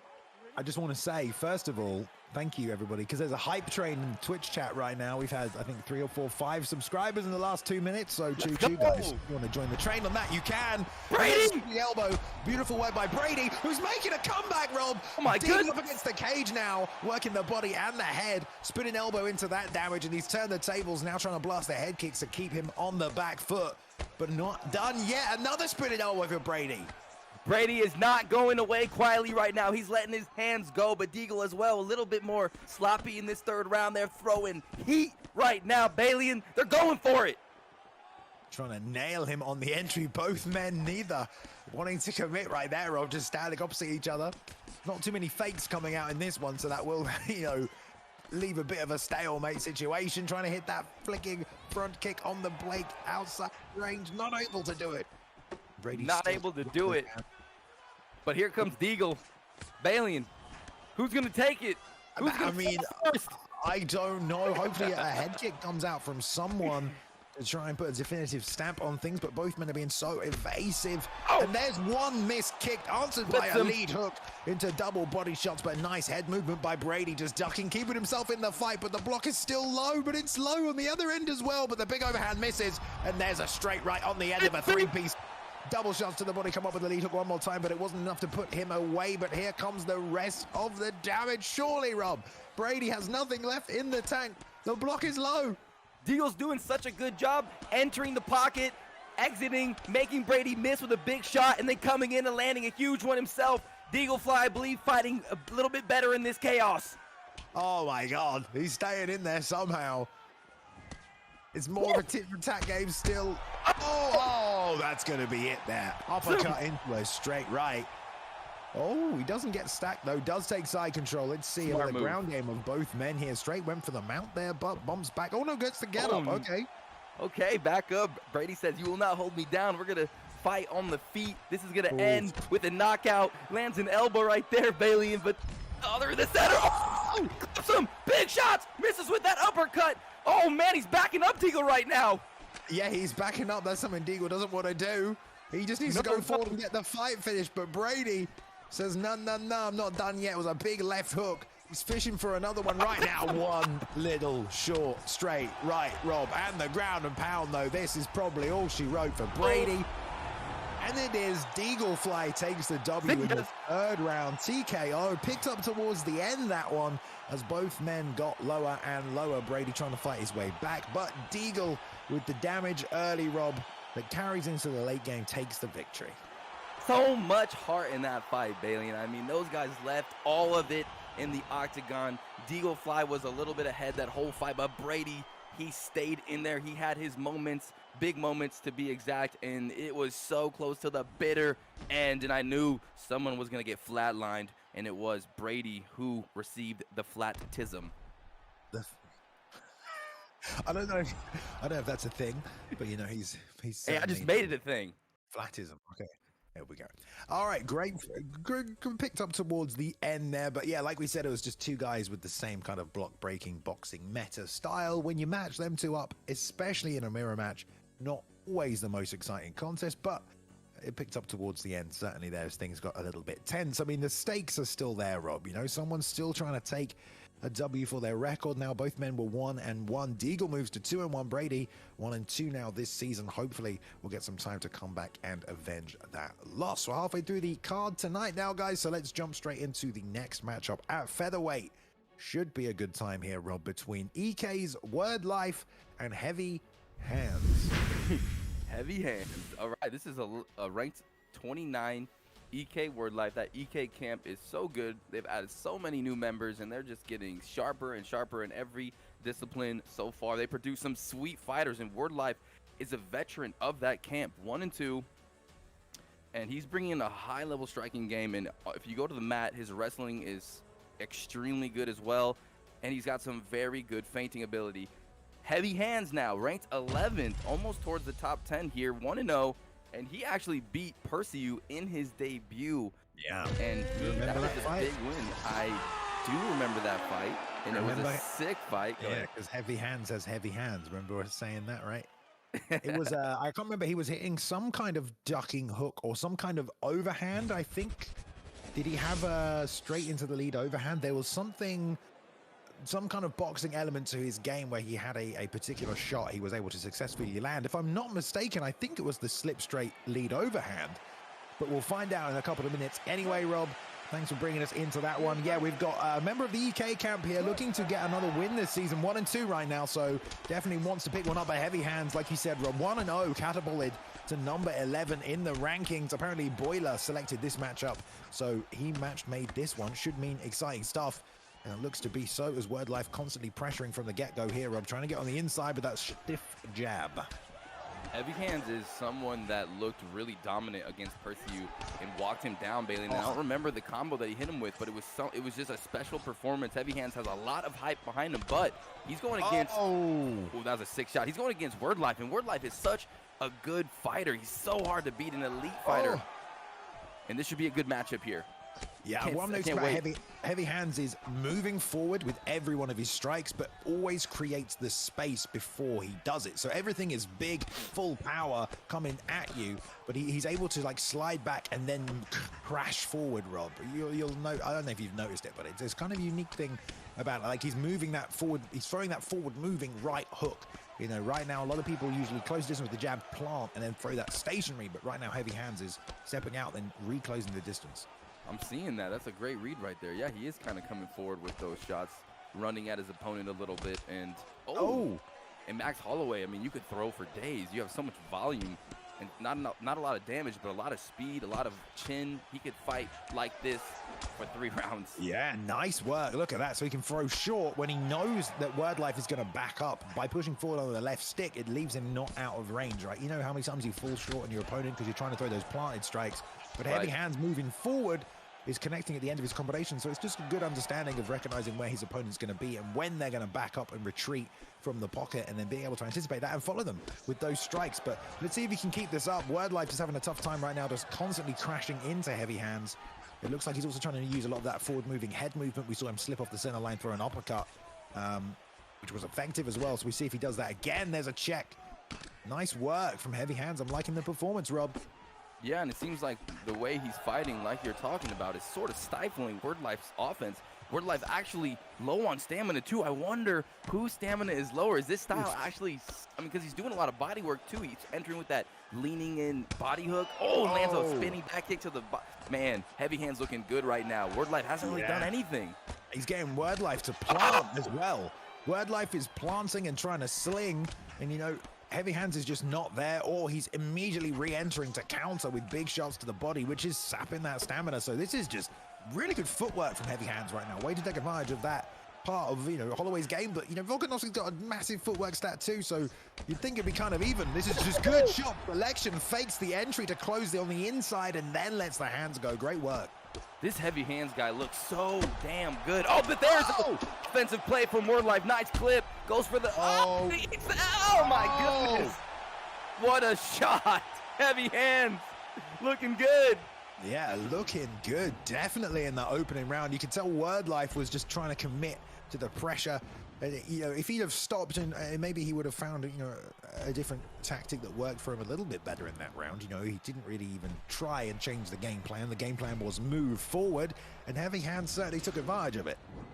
He did, and Heavy Hands has a sort of a different style to his game, like you said, so it's a little bit hard for Wordlife to make those adjustments. He did get a slip rock, and whenever Wordlife is throwing the leg kicks as well, which is kind of Max Holloway's only weakness, he's getting checked, so this guy's just looking phenomenal.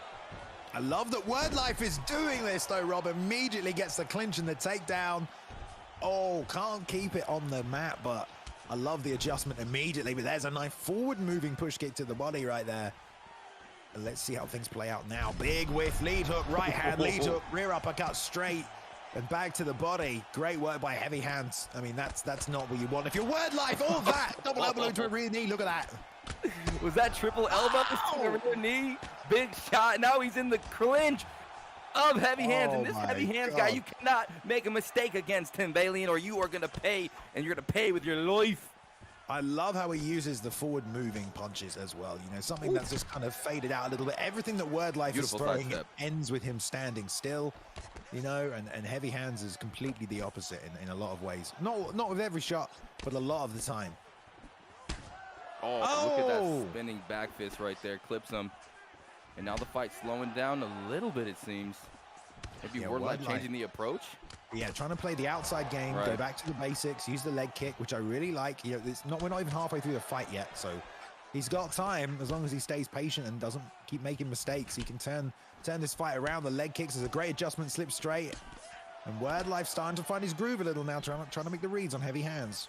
Is Max Holloway starting to fade a little bit here? I saw him kind of gassing out in those combinations. What do you think, Bay? Ooh, looks for the takedown for the first time, and I tell you what, Rob, if he is gassing, that's not going to help. Spinning back fist landed there as well. Oh, he rocks in with a right hook. Heavy Hands trying to throw. Almost ate that head kick, but he did duck underneath it. There's a nice little three-piece on the inside with the lead uppercut, and down he goes, completely out cold for a second. Will the ground and pound put a finish? It will. Bring an end to the contest. Look at that, Rob. I mean, damn. What a great contest. Back and forth. But definitely Heavy Hands finding a way to close the show. Despite the adjustments of Wordlife, Rob, this guy is good. He is hella good. I mean, every time he fights, he brings a different approach to the game. And I don't know if he was he fighting like this against Perseus, using these forward-moving strikes like you were talking about? I mean, he just built a little bit different, huh? And then ends with a straight punch and then throws him. That was even you can just see on that finishing combo, right? He throwed a forward-moving rear uppercut, a forward-moving lead hook, stopped through a stationary straight, and then another forward-moving lead hook. So it's like, because most people, when they get their hands on the game, all they do is throw the forward-moving strikes, Rob, right? And then it takes a level of understanding and discipline to change that about your game and throw the stationary strikes at the appropriate time. But this is like a level that we see from other players. I'm not saying this is the only guy that does this, but this is just a good example of then re-engineering your game to re-include those forward-moving strikes, but at appropriate times, which is something that some people don't do. They kind of get stuck, you know, in the stationary game because they want the power, they want the speed, but obviously being able to dictate the range helps a lot. True, and that was a big test right there, and he passed with flying colors. Wordlife is a veteran. He fights so well in the striking realm, in the grappling realm. He did have his moments, but it just seemed like Heavy Hands is just a little bit different, built a little bit different, if you will. I mean, he's so good. I can't wait to see him again. And now he's 2-0 in the Esports Fight League, 2 big wins. Perseu, now Wordlife. The future is bright for this up-and-coming prospect. I cannot wait to see him compete again. What a fight. What a performance. Yeah, so very impressed. Was number 11 in the world after that one. We'll move to 2-0. Probably going to crack inside that top 10 as well. So look out for him, not next week, but the week after, because he will be back, presumably, to take on somebody else. Right, we're going to move on to the next fight of the night, guys. We've got 5 left for you this evening, starting with DanielTheFreeman taking on Pressure, the veteran making his debut tonight. Rob, let's go. Welterweight. All right. We got ranked number 6, DanielTheFreeman, 2-1, dedicated CAF, create a fighter, and current VFC champion. And he's ready to go. He's bringing a counter-striking approach. Great timing on his takedowns, deadly ground and pound, and Pressure making his comeback. That's right, the OG Pressure making his debut. He used to fight with Pressure, and more Pressure, but now I've heard that he has a little bit more of a elegant, passive approach. So we'll see late-minute replacement. We'll see how he performs against a top 10 opponent. Yes. We will. Yes, indeed. Yeah, we've seen Freeman use that calf a couple of times. Damn, I didn't see who he picked again, Rob. You know, I'm actually going to rewind it on the broadcast. Go ahead, I'll take this over. Balanced engine, I think he locked in. Ooh. No, he went balanced engine? boxer pressure. Right, okay, so he's playing boxer pressure. Interesting. So he's Boxer basically pressure against Pressure.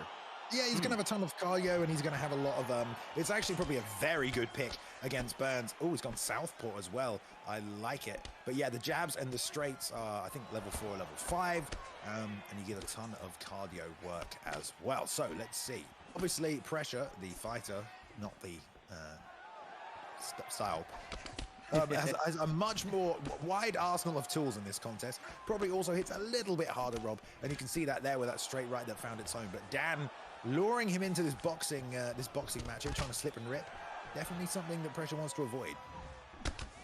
Most definitely. You got to watch out for the pressure. You don't want to get backed up too much.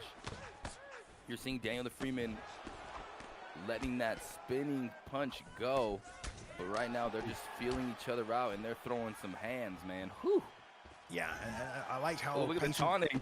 Yeah, I like how patient Pressure is being because he can't blow his load early here. You know, Gilbert Burns gets a little tired, a little quick. So the later the fight goes, the easier it will be for him to land his power shots because he'll slow down his opponent a little bit, but he just needs to carry as much as he can late. Unless he's going to try and put him out there early, but it's actually Daniel now who's trying to let the hands go on the inside, blow through the block right there.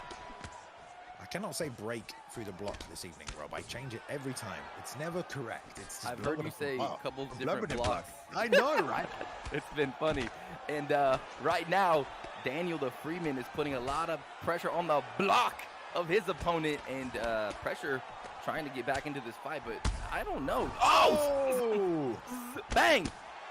Yeah, as you were saying that, I mean, I wasn't sure because he was landing some good... Oh, no, Pressure, yeah, of course. Damn, I'm getting confused because he's playing a Pressure fighter, but you are right, yeah. Pressure is definitely having trouble right now, getting caught at the end of those punches. I'm surprised he's not tried at least to get the takedown game going, but he's probably a little bit cautious of getting, stuffed and then having to pay that stamina tax for it. But hanging out here in the boxing range with DanielTheFreeman is probably a bad idea. It probably is. And you're seeing some side steps now from Daniel, some high-level footwork, and he is so long with his creative fighter. What's the reach on this guy? It seems like he's hitting him from outer space, and right now Pressure is having some trouble, and his head health is getting pummeled. Yeah, and his block as well, unfortunately for Pressure. And this is kind of like worst-case scenario because you don't want to take this kind of damage early. You want to wait. Obviously you don't want to take any damage, but early is much worse, because it just makes the rest of the fight harder. And right there was a takedown opportunity that he didn't jump on. If Pressure is going to try and kickbox this fight, Rob, I don't think he's going to win. Lovely chop back on the inside there with the beautiful leg kick. Oh my God, that leg kick was so sick. And look at him, he's saying, stand right here, let's go. DanielTheFreeman has Pressure now switch stance. Oh my God! Pressure on top! He could end this, Balian! Oh no, he threw 3 right hooks in a row. I mean, that's just the excitement getting the best of him right there. Jeez. Definitely not something you want to do. And I was going to say, if you want to box, you probably shouldn't have picked Gilbert Burns. I mean, there's so many other fighters you could have picked at 170 that would have a better chance boxing against this guy. But Pressure's game plan has been just to box so far, but he did catch him right there, Rob, so we can't really say too much about it. We can. He did clip him, and, Gilbert Burns doesn't have the best boxing, but he does have a little bit of, he's got some hand speed, he's got some power, so he's not the worst fighter you could pick. And but if you're only going to stand up, then I agree with you completely. Why pick Gilbert Burns? And also, DanielTheFreeman he's shattered that left leg. Watch out for that block. And the block and the head health. in the first round, too. I mean, so much damage, so much going for DanielTheFreeman, and he's playing some mental warfare with those taunts. And he clips them. They got hit by it too. And this is what we mean by it being too late, Rob. Like, okay, now I'm going to shoot a few takedowns. Well, no, you can't, because you're absolutely destroyed. So, oh, the pressure lands a right hand. He's not given up yet. Of course, he shouldn't got the power in the hands of Gilbert Burns. Let's see if he can try and snag a takedown now that he's got, you know, him thinking about that head health. Maybe he can bring those hands up a little higher, catch DanielTheFreeman unawares. But he needs to have multiple setups for these takedowns, Rob. You know, there's one single leg shot. Clinch game of Gilbert Burns is pretty good. You can get some good trips from there. Probably pull guard and get that mount as well. I think Gilbert has that. I'm not 100% positive, but that could be another way. But right now he's standing in the pocket, and because of that, he eats that spinning elbow right to the left temple. Woohoo! Dodges the clinch attempt, though. Twice. Oh, man. And he just kept his head in there. Unfortunately, couldn't slip every single punch that came his way. And DanielTheFreeman had his way with him tonight. Kept it on the feet, kept it in boxing range, picked him apart, landed big shots, worked the block, even chopped up that lead leg. DanielTheFreeman did what he wanted tonight. And, yeah, pressure, not able to stand the pressure from the pressure fighter. Congratulations to DanielTheFreeman. Definitely, and that moves DanielTheFreeman to 3-1. He is looking like a possible, you know, contender. Maybe if he puts together a few big wins and pressure, the OG tries to come back after a long layoff. He puts on a good performance, clips Daniel a couple of times, but it was Daniel's ability with the created fighter, which is very unique. Not many people play every freaking fight with the creative fighter, so always brings a little bit of excitement, especially for my co-commentator here, Bailey, and I'm sure. But he's just so good. He looked amazing. The left leg was being shattered. The boxing, the combinations, the spinning back fist to the dome. Bailey, and I mean, that was a sick fight and a beautiful performance. Yeah, they are. I mean, like, created fighters are very good in certain areas, you know.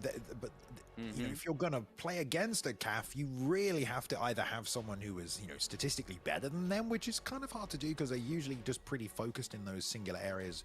And as good as anyone on the roster at one thing. There's so many weaknesses in the game of each individual CAF. You have to take advantage of them to try and beat a created fire at their own game. Is a pretty risky business, Rob. It is, because they're literally catered in every way, top to bottom, with perks and stats to service one purpose. In that case, it was boxing, and that's where the fight took place. So well done to DanielTheFreeman. Right, okay, let's move on over, because we ain't got too many fights left tonight, but we will be jumping to one right now between the number 16 and the number 17th guy, both 1-on-1. It's dead even, down the middle. It's Kamapugya from War taking on Spill Actions. Kamapugya War, ranked 16th, 1-1, and he is routinely floating in the top 10 in the Online World Championships, which is the ranking on the PS4 or PS5, whichever one you have. PS. He's got crazy pressure, world-class timing, and all it takes is one choke sub to close the deal. But he's going against Spill Actions, who is the teammate of Izzy, who we'll see later tonight. And these guys are so good at striking. They've improved so much. They're so elite. Spill Actions 1-1, the UFC Esports Grand Finalist, counter heavy, likes to take the back foot, slick defense. He's here to represent the CW camp against the War camp. Here we go, Bailey, let's go. Let's go. Yeah. War have their main man Robin fighting tonight. Got a win in the axe murder at the start of this evening. So Kamapugya here in the blue gloves, definitely looking to try and keep the train running tonight. Spill Actions in the red, though. Both men looking very good this season. 1-on-1, face tough competition, but also got victories over tough competition. This should be an even matchup. That's what we're seeing right now. I love the McGregor-Poirier pick as well. There's weaknesses on both sides to take advantage of. But Kamapugya have a few more weapons on the feet if this fight stays there. For sure. Dustin Poirier, he's a lot more even after those fighter updates to Conor McGregor in the lightweight division, but in the hands of Spill Actions, I believe he is one of the most dangerous Conor McGregor players, like his teammate Izzy, and we'll see if Kama can deal with defeat right now. It's a lovely 1-2 by Spill right there. That was incredibly fast, fired a nice push kick after it. Oh, beautiful. Rolls to the body with the lead hook, come back over the top of the left hand, and then just double dug. That was great stuff from Kamapugya there. Really flowy. Nice and flowy at him. Very flowy indeed, and Spill tags him a couple of times, working on that right leg as well. Trying to get him to think about something else, open up that defense, because right now Kama's looking good defensively. Yeah, he's eating these leg kicks though. You know, I like that Spill went to use them first. Why not? He's landed a fair few of them. It's definitely going to help, you know, force a start switch out of Kamapugya there. Then he can take advantage maybe of his head movement a little easier, set up that left hand counter. Nice double leg, turns the corner, but Spill says no, denies, as the frame will just try and push towards the cage. Oh, nice uppercut on the break and a lead hook. Expect that leg kick to come back out as well. Nice throw under slip with the straight left there. Great work by Spill. Oh, that was sneaky, and that was such a nice little shot right there. A quick duck, comes up, pops him with the power left hand of Conor McGregor, his best strike, and punishes him, rocks him. And Spill action's looking very good right now. Kama trying to pull forward a little bit, land that knee to the body. Ooh, a couple of good uppercut combinations, but Spill attacks the body. Head kick! Ah, lovely head kick again there after some lovely head movement to follow up and lead into it there. Spill get back on the pressure against the cage now. No more need for those leg kicks, but Kamapugya firing back his own kicks. Nice lead head kick bouncing off the chin, and actually Spill sidestep to the inside of that, but got caught with the lead hook follow-up there as well. The combinations helping Pugya stay in this fight. 1-2 down the middle. Tried to follow up with the lead hook as well, but leaves himself open. Another chopping low leg kick. There's the stance switch, Rod. That right leg is donezo, and it's going to be a tough night. You know, the power is not going to be as powerful for Kama, and the stamina is pretty even, and the head health is really high on Spill actions. He hasn't taken too much damage, and there's another huge damaging kick again to the dome piece of Kama. Spill fighting phenomenally in this first round. All the stats in his favor. 3 rocks, Balian. What a win! What a performance! That beautiful slip under there, and then straight left down the pipe. I loved it. Great work there. Yeah, Spill's looking very, very on point this evening. Kamapugya had some good combos though, Rob, once he let his hands go and at the right range. So let's see if we can find those opportunities again. It's Spill controlling the distance, and what has been the difference, Rob? The difference has been the execution of strikes and finding the right time to hit perfectly. I would say, yeah, I mean, obviously that's right, but I would say the kicks, right? Spill's been kicking, Kama hasn't. He's been kicking the body, kicking the head with those head kicks and the legs, and now gets a beautiful hip toss. Gets straight back to the feet, though. Very true, Bailey. It's a great point. He has been using more kicks with Conor McGregor as well.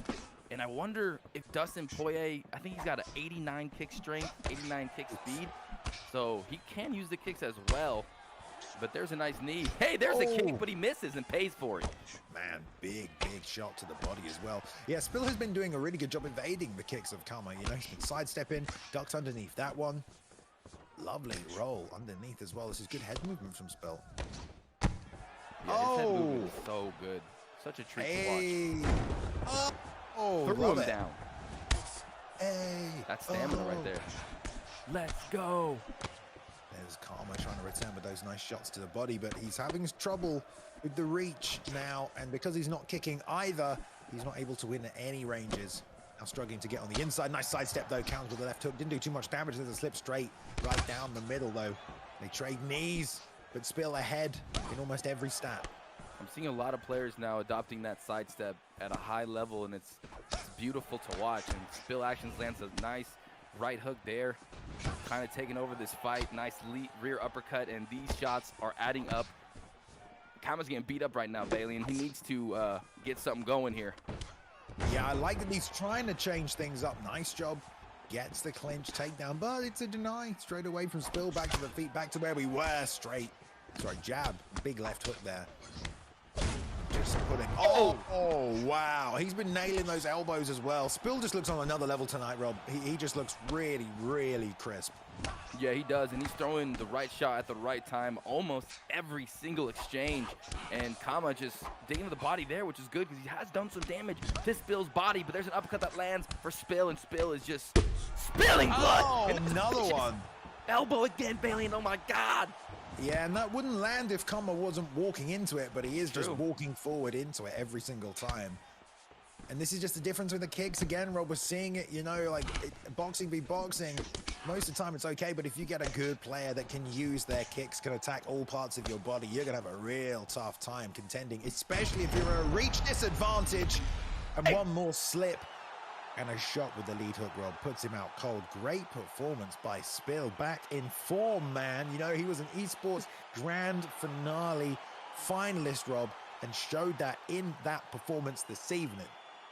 He did. He definitely did, Balian. And yes, Spill Actions, I believe, one of the nastiest strikers in the game. And he showed it again here against Kamapugya War, a top 10 opponent in the OWC and in the Esports Fight League. When the lights are shining bright, blinding you in the eyes, nerves are at full force.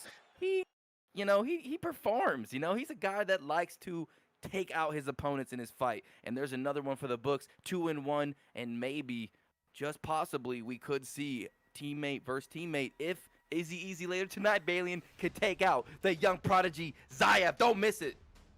Yeah, well, that bumps Spill up there, surely with a win, number 17 heading into that one. But we also saw a couple of people tonight, Rob, who are a bit higher in the rankings. Don't forget, we just saw DanielTheFreeman get a win. He's number 6. We just saw Heavy Hands pick up another win. He was number 11. So there's a couple of guys above them. Yeah, so many contenders. We'll see how things sort themselves out at the top. But let's move to the Coco main event of the evening. Now, guys, it's going to be at lightweight, and we have the return once again of the UFC Esports champion. Deathpunch won the entire tournament for the Summer Series. He's back tonight, 2-1 this season so far. Beat Wordlife in his last fight, and he's matched up tonight, Rob, against another man who is 2-1.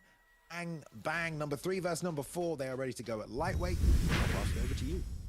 And this is a crazy matchup right here. You have Deathpunch, who in the Esports Grand Finale tournament on the UFC page, powered by the Esports Fight League.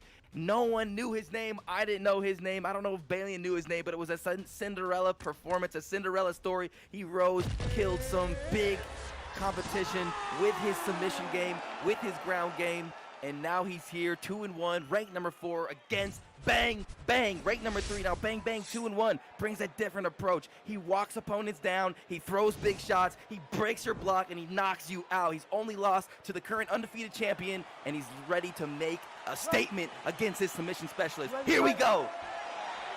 All right, here we go. Indeed, Deathpunch, number 4, taking on number 3, Bang Bang.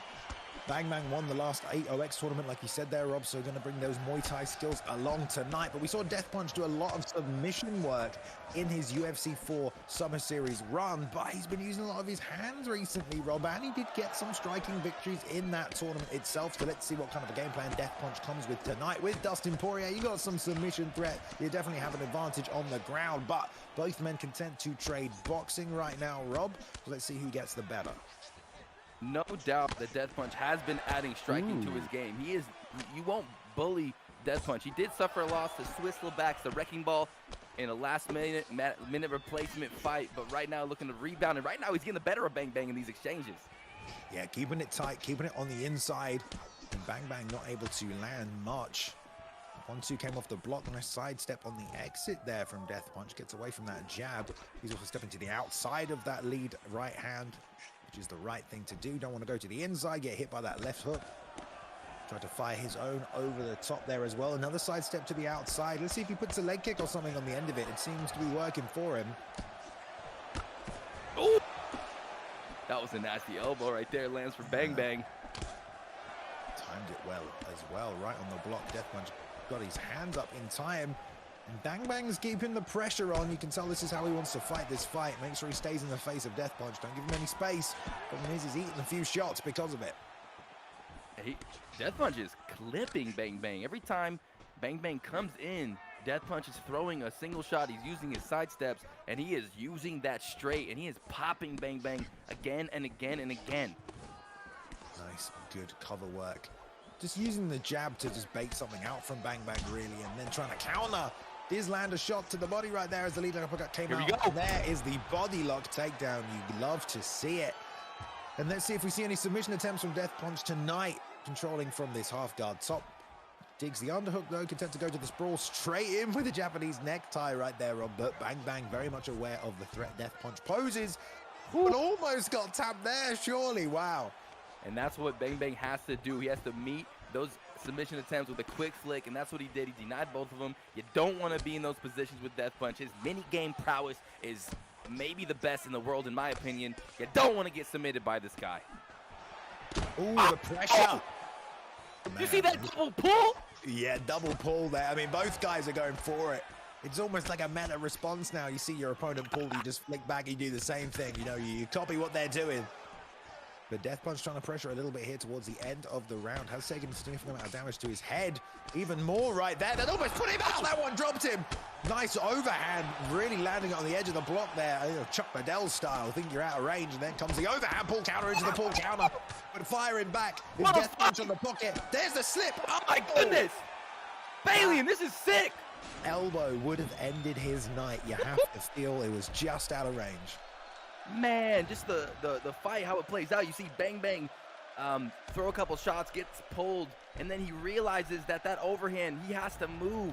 Bang Bang realizes his opponent has to move, throws that overhand, like you said, Chuck Liddell style, like a marauder, and clips Deathpunch and punishes him, because Deathpunch is looking so good. He's anticipating that second pull, and it's just craziness going on right now. What a fun fight. Yeah, what a fun fight indeed. It's round 2, though. Potentially 2 left in this one. Kind of even, though, despite the drama in the first. Now Bang Bang staying tight the way Deathpunch was in the opening stanza, but the head movement of Deathpunch starting to come out right now. That's what's kept him in this fight. He was able to slip that last overhand that came out, but can he keep it moving, keep that block up as well? Ooh, elbow return, but gets caught with a lead hook, trading like Adesanya and Whitaker right there. Getting the best of it was Deathpunch, though. Sorry, was Bang Bang. Deathpunch now on this double leg. Nice frame and defense, though, and knees from this clinch position. This is slowly starting to move towards Bang Bang. It is. And Deathpunch is playing Bang Bang's game right now, doing well, but this is Bang Bang's bread and butter. This close-range phone booth pull party sort of fighting. And right now, Bang Bang with Conor McGregor in the power boom. As I said, comes Deathpunch. Combination. It knocks down Bang Bang. Big up kick, though. Not done yet, but Deathpunch definitely gives it back as hard as he took it earlier on, but immediately gets flashed himself with a 1 and a 2 from Bang Bang. There really is not much margin for error for both men right now. Oh, he's pouring out the gas tank, Rob, but he keeps the hands up for the follow-up shots. Bang Bang unable to land, pulled outside of the uppercut range right there as well. There's a pull, to the return to the elbow, and a lead hook that face plants him onto the canvas. Here comes the ground and pound from full mount. Can Deathpunch get it done and take home a W? No, not quite yet. And Bang Bang recovers. Holy crap, what a recovery. Deathpunch pulls the pull, cracks him with an elbow, almost finishes the fight, and he's playing Bang Bang's game with Dustin Poirier now on top. 2 minutes left, Balian. This is not good for Bang Bang. This is not good for Bang Bang at all, but if it does get back to their feet, I'd still say it's a coin flip right now, Rob. Can Deathpunch keep it here? Can he get some ground and pound going? Will he even look for a sub? I'm surprised he didn't go for a knee bar right there from postured up half guard. Great submission, can only get it with about half stamina. I believe it's L1 and R1. You have to hold both down. Here we go. This is over. But here's the inverted triangle as I lather on about a submission that does not matter. Is it, though? There is not that much of a big bar for Bang Bang. This is just good work from Deathpunch staying on top. This is what he does. Right, but he doesn't have any innate advantages built in from the game, but you got to think about halfway, Rob. If he's got the advantage, as he does, oh my goodness, be a wrap, like you said. Inverted triangle there, and he taps out Bang Bang. Took it to the 3rd round, a back and forth war, but he gets the tap by inverted triangle, I guess. Look at that. And that's what makes this player so special. His ability to stay and hang on the feet. He's improved leaps and bounds, but what he's the best at, what he is notorious for, is his ability to take you to the ground, and once he has you there, take you out with whatever submission he wants. And as soon as he locks it in, that was the first time any submission was locked in. Balian, he had no read on the defense. He did have that stamina advantage, though, because he got that deny, which opened up the opportunity for the inverted triangle. But woo, Deathpunch is a killer. He is, man. It's good to see him keep that form from the UFC's Esports Summer Series. If you missed it, guys, this summer just gone, the UFC had another official esports season, or in this case, kind of a couple of tournaments to determine one winner. And at the end of it, I think there was 124, something like that. Maybe I'm wrong about that, but there was a couple of people that made it to the final selection process, whittled down over 4 weeks to one winner, and it was Mr. Deathpunch. And he's still showing up in the same form here, Rob. Apart from that early loss in the short notice fight to, who was it you said, Rob? Was it Spill? It was Swiss Leback's Deathpunch loss. He just fought Spill. No, Spill just fought. Anyway, Swiss Yeah, Leback. Spill fought earlier tonight. So apart from that, apart from that, so far this season, perfect. 3-1 now. Number 4. I don't know if the champ Zyaf wants a piece of the action on that one. That's up to the matchmakers, but it should be fun. Assuming Zyaf holds that belt this evening, Rob, as well. He's got a tough contest ahead of him. Right, let's jump to the co-main event of the evening, guys. Talk about another undefeated person this season, Rob. UFC Turkey currently 2-0 and has looked pretty much on another level to everyone he's stepped in there with at the moment. I don't know who can stop this man. He needs to face someone the highest level. We're talking top 5 because he is number 2 in the rankings right now. He's getting number 5 tonight in SamuraiRobin, who has been, heading this camp war, bringing a lot of his fighters on tonight who have all had pretty good success. Kamapugya unfortunately didn't get it done against Spill Actions, but hopefully he's looking to get a win for the War Boys and bring it home tonight. It is UFC Turkey taking on SamuraiRobin. It's a bantamweight. Rob, over to you. This is ranked 5 SamuraiRobin, 2-1, and he is looking to avenge for his teammates' loss. Since Turkey took out 2 of his war members, he's here for some war redemption. However, like you said, he's going against UFC Turkey, and this guy's undefeated, ranked number 2, 2-0, 2 knockout wins in spectacular fashion, and he's looking to make it 3 in a row. And this guy is the real deal. So much hype behind Turkey right now. SamuraiRobin versus Turkey. This should be a great co-main event. I cannot wait. LW versus War. Yeah, and SamuraiRobin, he's been around, man. Him and the War Boys, they compete in a lot of different organizations. It is not just the ESFL. I know Samurai is topping the bill in some league or the other I saw the other day. So he's out there, Rob, taking names in other levels of competition, but not here yet at the ESFL where it counts.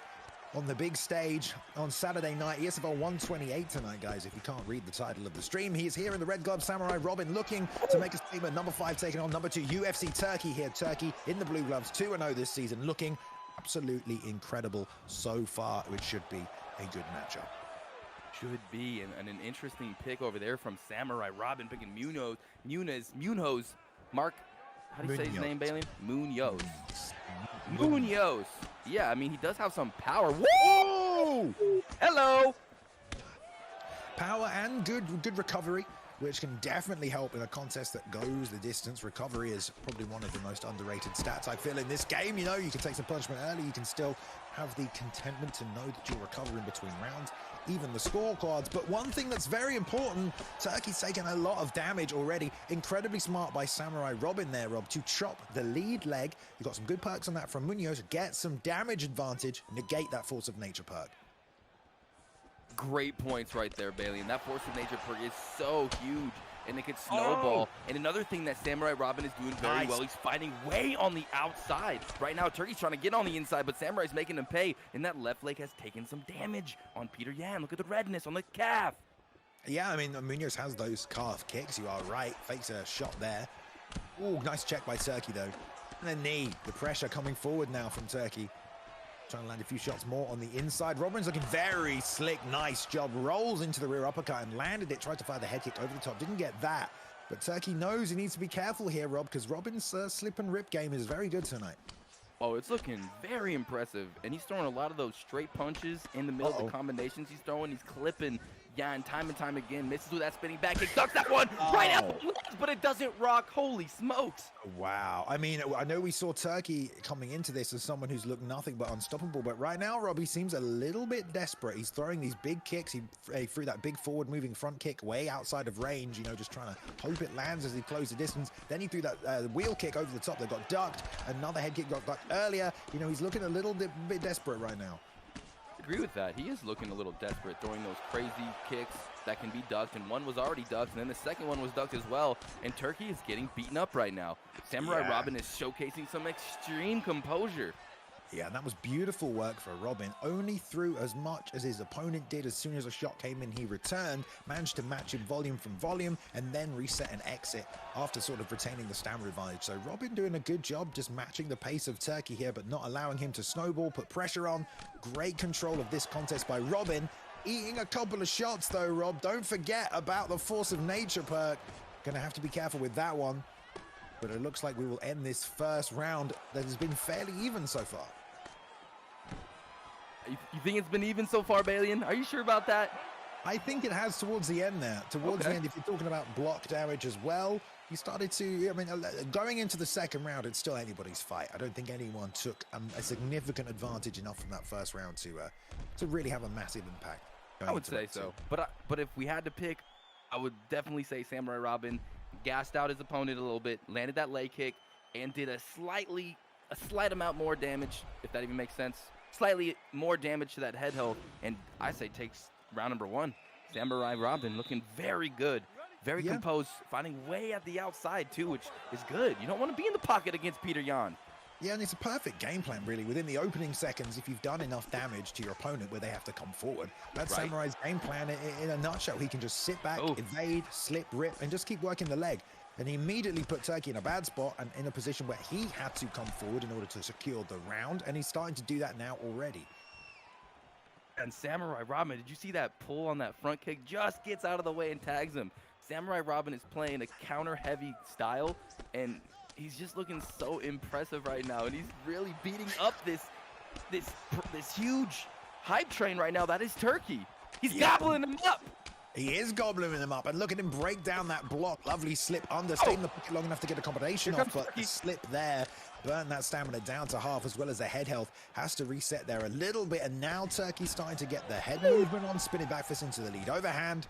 And Turkey's been looking wild tonight, Rob. You know, you can tell Samurai clearly has thought about the best way to take out this opponent, changes it up with the grappling. I mean, this is what you want to see from Samurai. This is a guy who's leading a fight team here, Rob. He's doing a great job showing, hey, I'm comfortable in every area. We're just going to play this the way we should play this. It's a perfect opportunity to secure a takedown. Doesn't hold on to it, unfortunately, so they will return back to the feet. But great work by Robin. Great work by Robin and his left hands, that lead jab. He's just playing so well, pop shotting when he needs to, stringing together combinations when he sees fit. And right now, this just looks like Samurai's got this fight in the bag, but don't count out Turkey just yet. I should probably be saying that to myself because I just feel like SamuraiRobin is in full control. They just high-fived with their feet. Yeah, he got the worst of that, did Robin right there, but there's a check lead hook on the chin. And yeah, Turkey's looking a little wild, you know, just kind of making sure to just get as much offense as he can, doing a lot of spinning now. But ultimately, you know, if he plays this patient outside game, Robin's getting the best of it. Most definitely.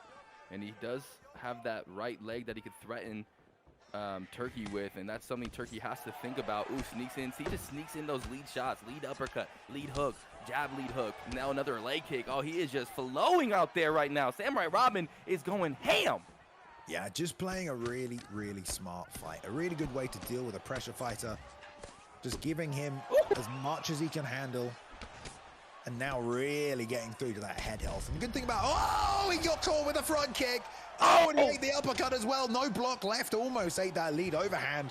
Nice double leg into the body lock, gets it with 30 seconds left. Good work by Robin, but he did get rocked. That might end up securing the round for Turkey, but I don't know. Samurai controlled very well.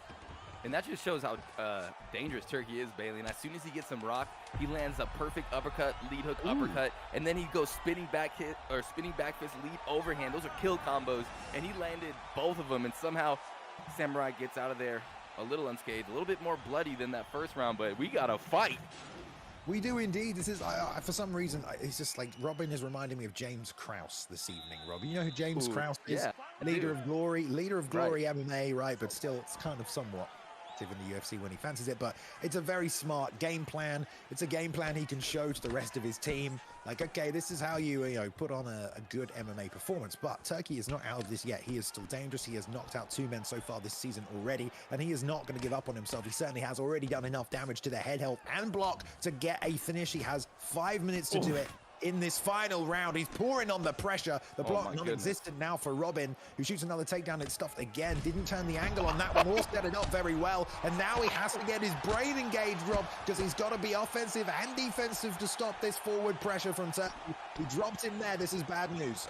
Turkey's coming for the kill right now, Balian. He's coming for the kill. And Samurai now has less head health than Yan. Force of Nature perk active in the head. And this could spell some trouble for Robin, who's looked so phenomenal this whole fight. But right now, Turkey Nice. eats that one. Here comes Samurai. And throws a 1-2 down the middle afterwards. And that's what he needs to do, Rob. I know his head health is low. I know his block is low. But he cannot get timid. He cannot, stop throwing the offense. And I can't believe how much block damage Turkey has done. That's kind of ridiculous. That's that spinning back fist into the lead overhand, right? It just melts the block. Kind of a bit disgusting. Another 1-2 head kick off the duck. And it did break the block, but... Oh, there's the elbow. Nice work. Caught Turkey coming forward with his own... Oh dear. And also, whoa! He ducks it. And he needed to. Elbow. And gets the takedown. He needed to duck that Rob. reads. Man, that was crazy. Go ahead, Balian. Sorry, I was just reading chat's reaction to that one. They like that one. On the back, rolls to the back sit. Nice work here again.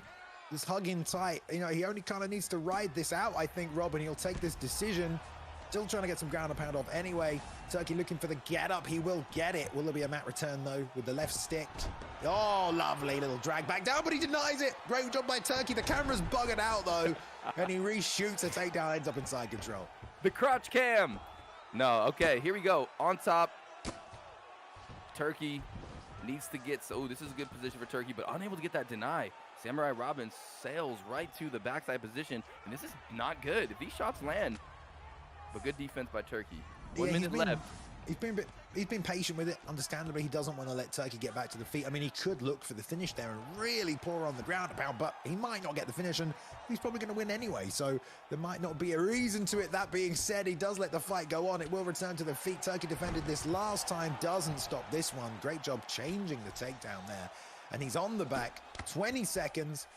Is this the best we've seen Robin look in the ESFL Octagon, Rob? Absolutely, absolutely.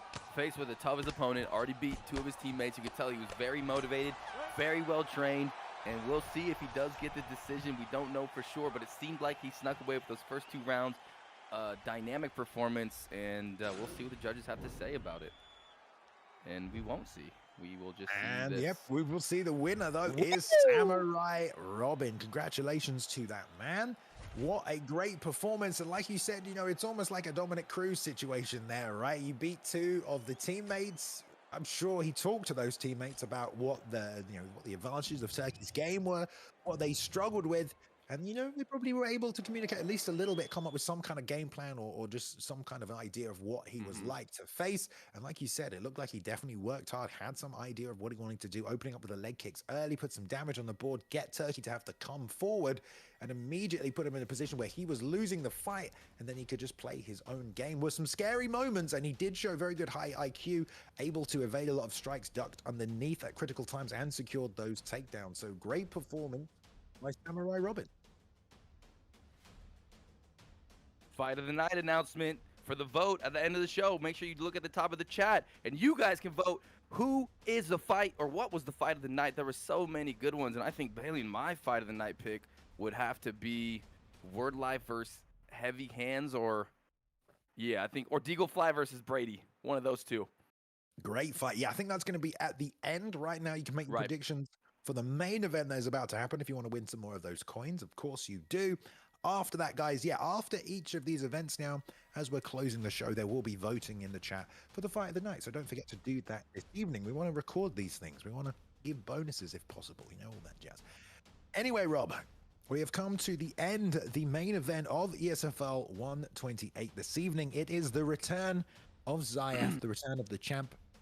I hope none of y'all forgot how good this man has been this season, Rob. 5-0, dual console champion, undefeated on Xbox and PlayStation. Not even really looked in that much trouble at any point this season. He's been away for 2 weeks. He's coming back, and he has a tough test tonight in Izzy, another man who was undefeated this season came off the back of a win over DanielTheFreeman, Rob, who we saw tonight. I'll let you break down a little more if you can, but let's jump to the main event. At middleweight, we've got Izzy taking on the champion Zyaf. That's Izzy, undefeated, 3-0. This dude is the teammate of Spill Actions in that CW camp, an elite striker, one of the best in the game. He's been grinding, working hard. He's ready for this moment. He's ready for the belt. And Zyaf, he's taking 2 weeks off. Is that going to have an impact on his performance tonight? He has been unbeaten. He has been unscathed. And now, can he do it again against, I think, his most dangerous test so far, Izzy? We're about to find out in a 5-round event, the main event of the evening. Let's go! Yes, indeed, man. Let's see, man. This is very impressive what Zyaf has been able to do. I mean, this is unprecedented, in the Esports Fight League history. And let's face it, Rob, we're getting about 4 years now of competition we've been having, and this is a very impressive run Zyaf has created for himself. Can he hang on to it, though? Can he? I love it. Cannoneer versus Ola. I mean, big power on both sides. Zyaf, I mean, we talked about a stat he had a couple of weeks ago, the amount of title defenses and title wins he's done, or with different fighters, Rob. He's used, like, I don't know what the number, something like 15 different fighters so far this season. But here we go, another matchup. Already they're slinging. Zyaf getting caught on the inside by that inside left hook of Izzy. And he has used some interesting picks. Cody Garbrandt, I remember, I believe, last week, and gave himself a little bit of a disadvantage on the range and still took the win. And that's just how good this kid is. Zyaf, he doesn't sign up for these fights unless he's training 100%. That's why he took the layoff for 2 weeks, and now he's back again to defend. And Izzy with Robbie Lawler bailing has those advantages after that Nick Diaz fight. He's got a couple boosts to his stats and his attributes, so we'll see. Slow-paced fight so far. Yeah, Izzy is going whenever Zyaf goes, and he's landing either at the same time or first with that lead hook, or he's just firing that straight down the middle. So Izzy right now looking very good. Zyaf obviously been quite tentative, wants to find ways to land stuff. Thought about the inside leg kick there. I was about to say leg kicks with Cannoneer. Definitely something Zyaf wants to get going, especially against the low switch stance of Robbie Lawler. I mean, that's just something hopefully he can start to make work for him if he finds an opportunity later in the fight. Izzy now trying to set up his boxing with the kick fakes, but Zyaf read it, slipped to the inside, landed a nice counter there. This time, no hesitation, just blasted through the fake from Izzy with the body kick. And you can tell Zyaf slowly starting to find his groove, because Izzy came out looking good this round. Definitely, and Izzy is really punishing that left leg of the champion right now. Zyaf has to be aware, maybe do a few, get some respect with some checks. But right now, Izzy is looking good.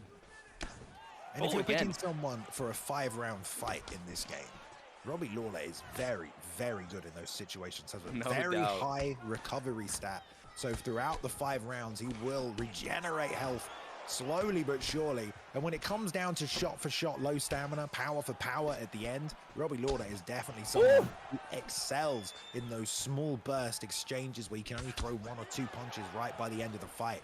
So let's see if Izzy can play on those advantages if this goes late. But Zyaf looking as patient as he is right now, definitely taking more damage to that lead leg though. Yeah, a lot of damage, and that forced him to switch the stance to southpaw. And Izzy is looking very good, targeting his opponent well. Seems to have a game plan, but Zyaf, in the past, we've seen him lose the first round. Ooh, what a slip, what a pull straight lead hook by the contender. But big shots by Izzy, sits down the champion. Yeah, and he comes straight back up as well. But yeah, sneaky shot from Izzy right down the middle. Not looking good for Zyaf in that first round. Like you said, he has taken that first round off previously, but now it's a case of determining what kind of weapons is Izzy looking for. How do I take those away? Right, you have to take away that leg kick, and maybe we'll see Zyaf go for the takedown with Jared Cannonier. You know, Cannonier does have a lot of power in his shots, so he could end the night at any moment with a nice combination right there. Pulls and lands that uppercut. That's what he needs, but that left leg is damaged. It's compromised. It is going to switch southpaw, but I like that he was just blasting the kick, kind of recognizing that Izzy's doing a lot of faking and just entering the pocket, trying to catch him with that lead hook. So just blasting a head kick. The hands are down. Izzy just not even thinking about it. Tries to get another one in there as well, but Izzy ready for that one. Throws his lead head kick in there, but Block comes up for Zyaf, who's now having to work from southpaw. Going to get chopped to the outside of the leg now, which will be a little easier to land for Izzy. But let's see if Zyaf can get the leg kicks going of Cannonier. We've really only seen him use his hands so far. And as good as they are, Rob, Cannonier, he has some good kicks. They could certainly help him. Definitely. Leg kicks always help. But right now, it's his legs that are just being damaged, and that's going to take away the power, the takedown potential. And right now, Izzy is looking so good. And I knew that he would be a tough test for Zyaf because of the striking prowess of Izzy out of that CW camp. And right now, he is giving the champ all he can bargain for right now. Yeah, I mean, I love the game plan from Izzy. I really do. And I really love the Lawler pick as well, believe it or not. I mean, not that they're against a Whitaker, you know that you might have a lot more trouble, obviously, but there would be ways to win there. But in a matchup like this, there are certainly a lot of advantages that come with a Robbie Lawler pick. But Zyaf is going to be banking on that big power of Cannonier, knowing that, you know, he can fall behind a little. That game-changing power will carry late, as will just the accumulation of damage from things like jabs and single shots that he is able to land on the way if he's struggling early. The thing that Izzy has, Rob, is that recovery stat, though. That's a big thing for Lawler. There's another left hook as well. Izzy lands again. Zyaf barely got his head out of the way. That was some elite head movement by Zyaf to make sure he didn't get sat down again.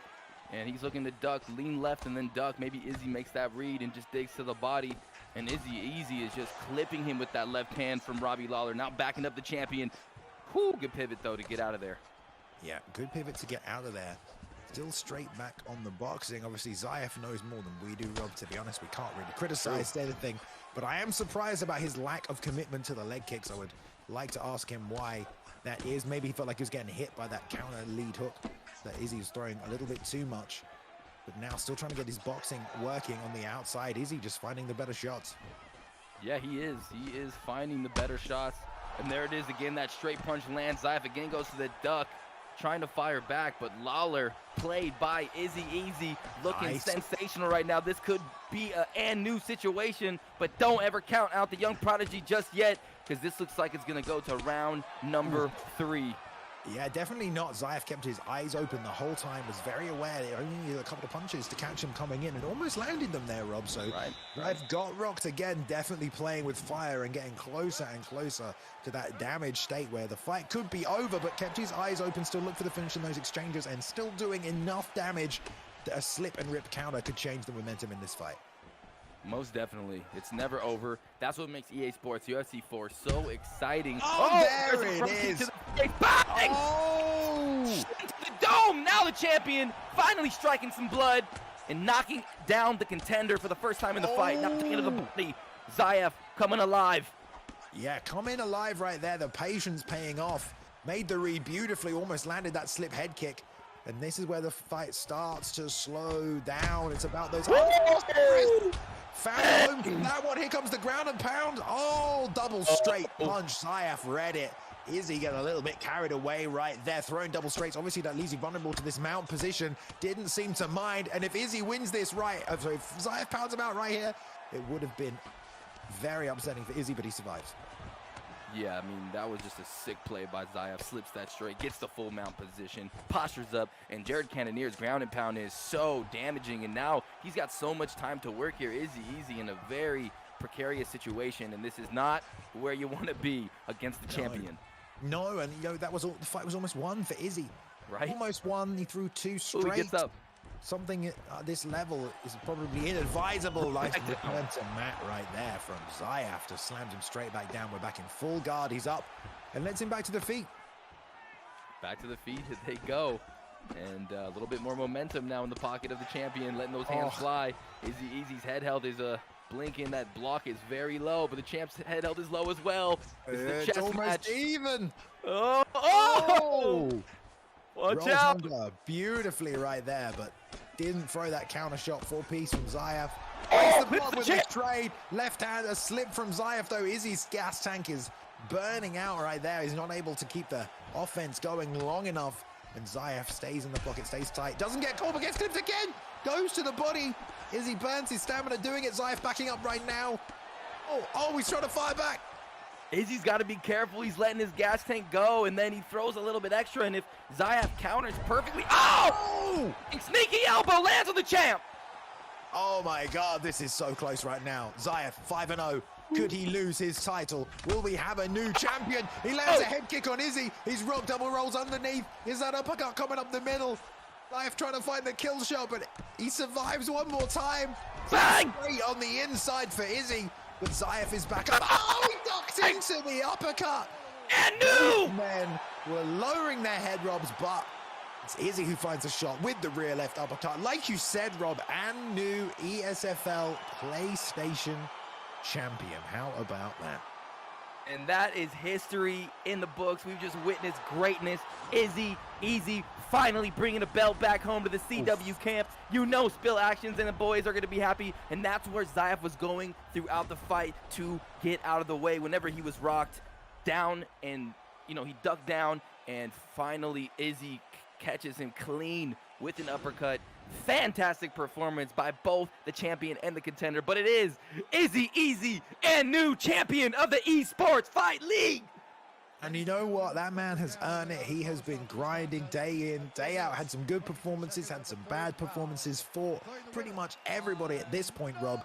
Pulled it together tonight. Looked very good in the opening. Started to get off a little earlier. Obviously, Zyaf found his groove and his championship form. It was a great back and forth. Towards the end there, it could have gone either way, Rob. It literally was. Who's going to make that first mistake? I kind of noticed that there was a lot of level changing from both guys. I almost expected Zyaf to land the uppercut about 10, 15, 20 seconds earlier to that. But Izzy fired it back. Unfortunately, Zyaf level changed into it, and that was it. The damage had already been done. Wasn't able to survive. Goes out cold. What a main event for ESFL 128 right there, Rob. Just a fantastic event. What a show from the beginning of the prelims to the main event of the evening. I mean, so many fantastic fights. And remember, folks, Bailey, and if you want to elaborate more, we do have fight of the night picks. I believe it's going to be right now or maybe in a couple of minutes. Yeah, right now you can vote for fight of the night. Zyaf and Izzy, SamuraiRobin versus Turkey, Bang Bang versus Deathpunch, Perseu versus KIA's Notorious, or Stoyan versus the Axe Murderer. Right now it looks like, Rob, yeah, it's almost 80%. 80% for Zyaf and Izzy in the fight we just saw. I think that probably will be fight of the night. It certainly was a very, very good contest. I was excited. Definitely. I was excited as well. Very excited. At the edge of my seat. The community was excited, okay? They can pretend like they weren't, but they love it. We've been here. We're not going anywhere. There's more events coming. Tomorrow night, guys, the UFL is back. I will remind you, yeah, tomorrow night, the UFL is back. There will be 2 players joining the established ESFL roster. We saw some people make a debut tonight. We don't just let anyone in these days, Rob. The UFL is a great place to make your name. If you're looking to join the ESFL, get involved in the competitive community, jump on over to the ESFL Discord.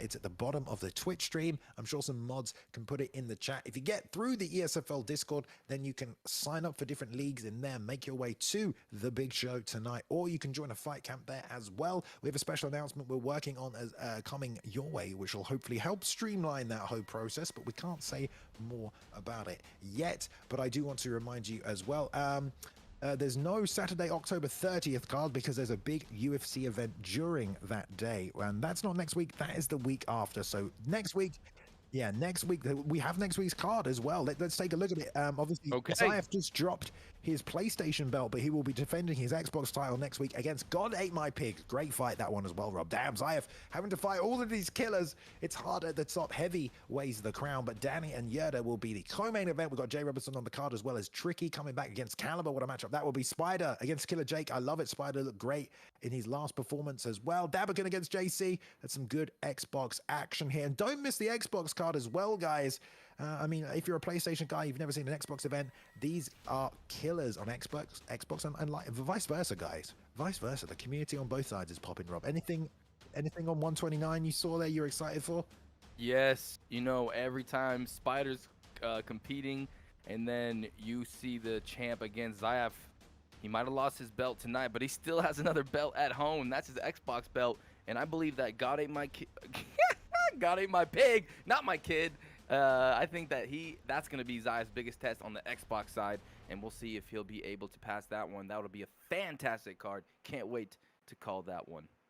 There we go. Thank you if you're watching along on YouTube tonight as well. If you haven't been over to the ESFL YouTube, there is a full catalog of this season and a lot of last season and a lot of events over the years, really, over on the ESFL Gaming YouTube. Jump on over there as well to check that out. We are looking for more guest analysts as well to make an appearance on the pre-show breakdown as well. So if you want to do some of the pre-show stuff, get in contact with any of the ESFL mods, either on the Discord or here in the Twitch chat. It'll eventually trickle down to the appropriate person if you just reach out to someone there. So jump through to Discord to do that as well. ESBC is on the way, guys. You saw the little promo at the start of the stream for that one. We have ESBC events coming up, when and where they will be available whenever that beta takes place. Don't forget the USFC as well. The Underground Fighting Championship will be making its ESFL debut next weekend. So you got UFL tomorrow, ESFL 129 next weekend, USFC the Sunday after that. Then no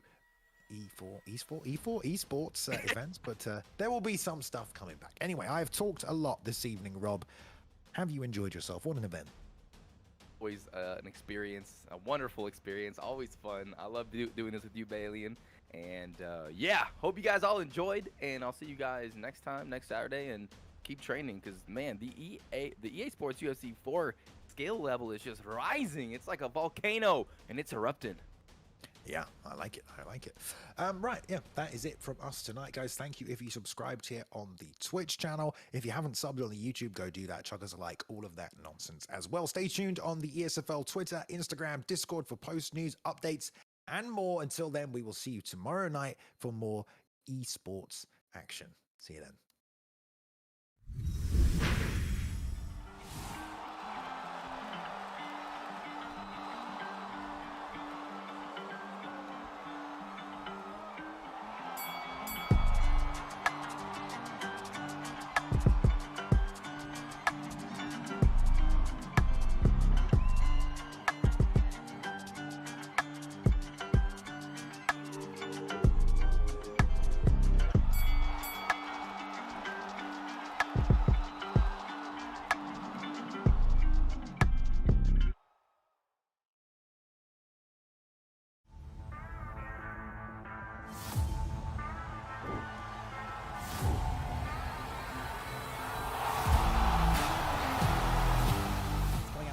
Fast, already tried. Oh, beautiful counter to the takedown.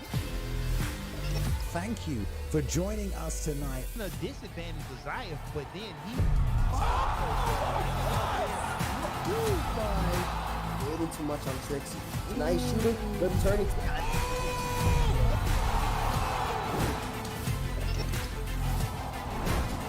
Watching on Twitch, watching on YouTube, watching from around the world tonight. I know the UFC isn't on right now, but guess what? The virtual octagon is here.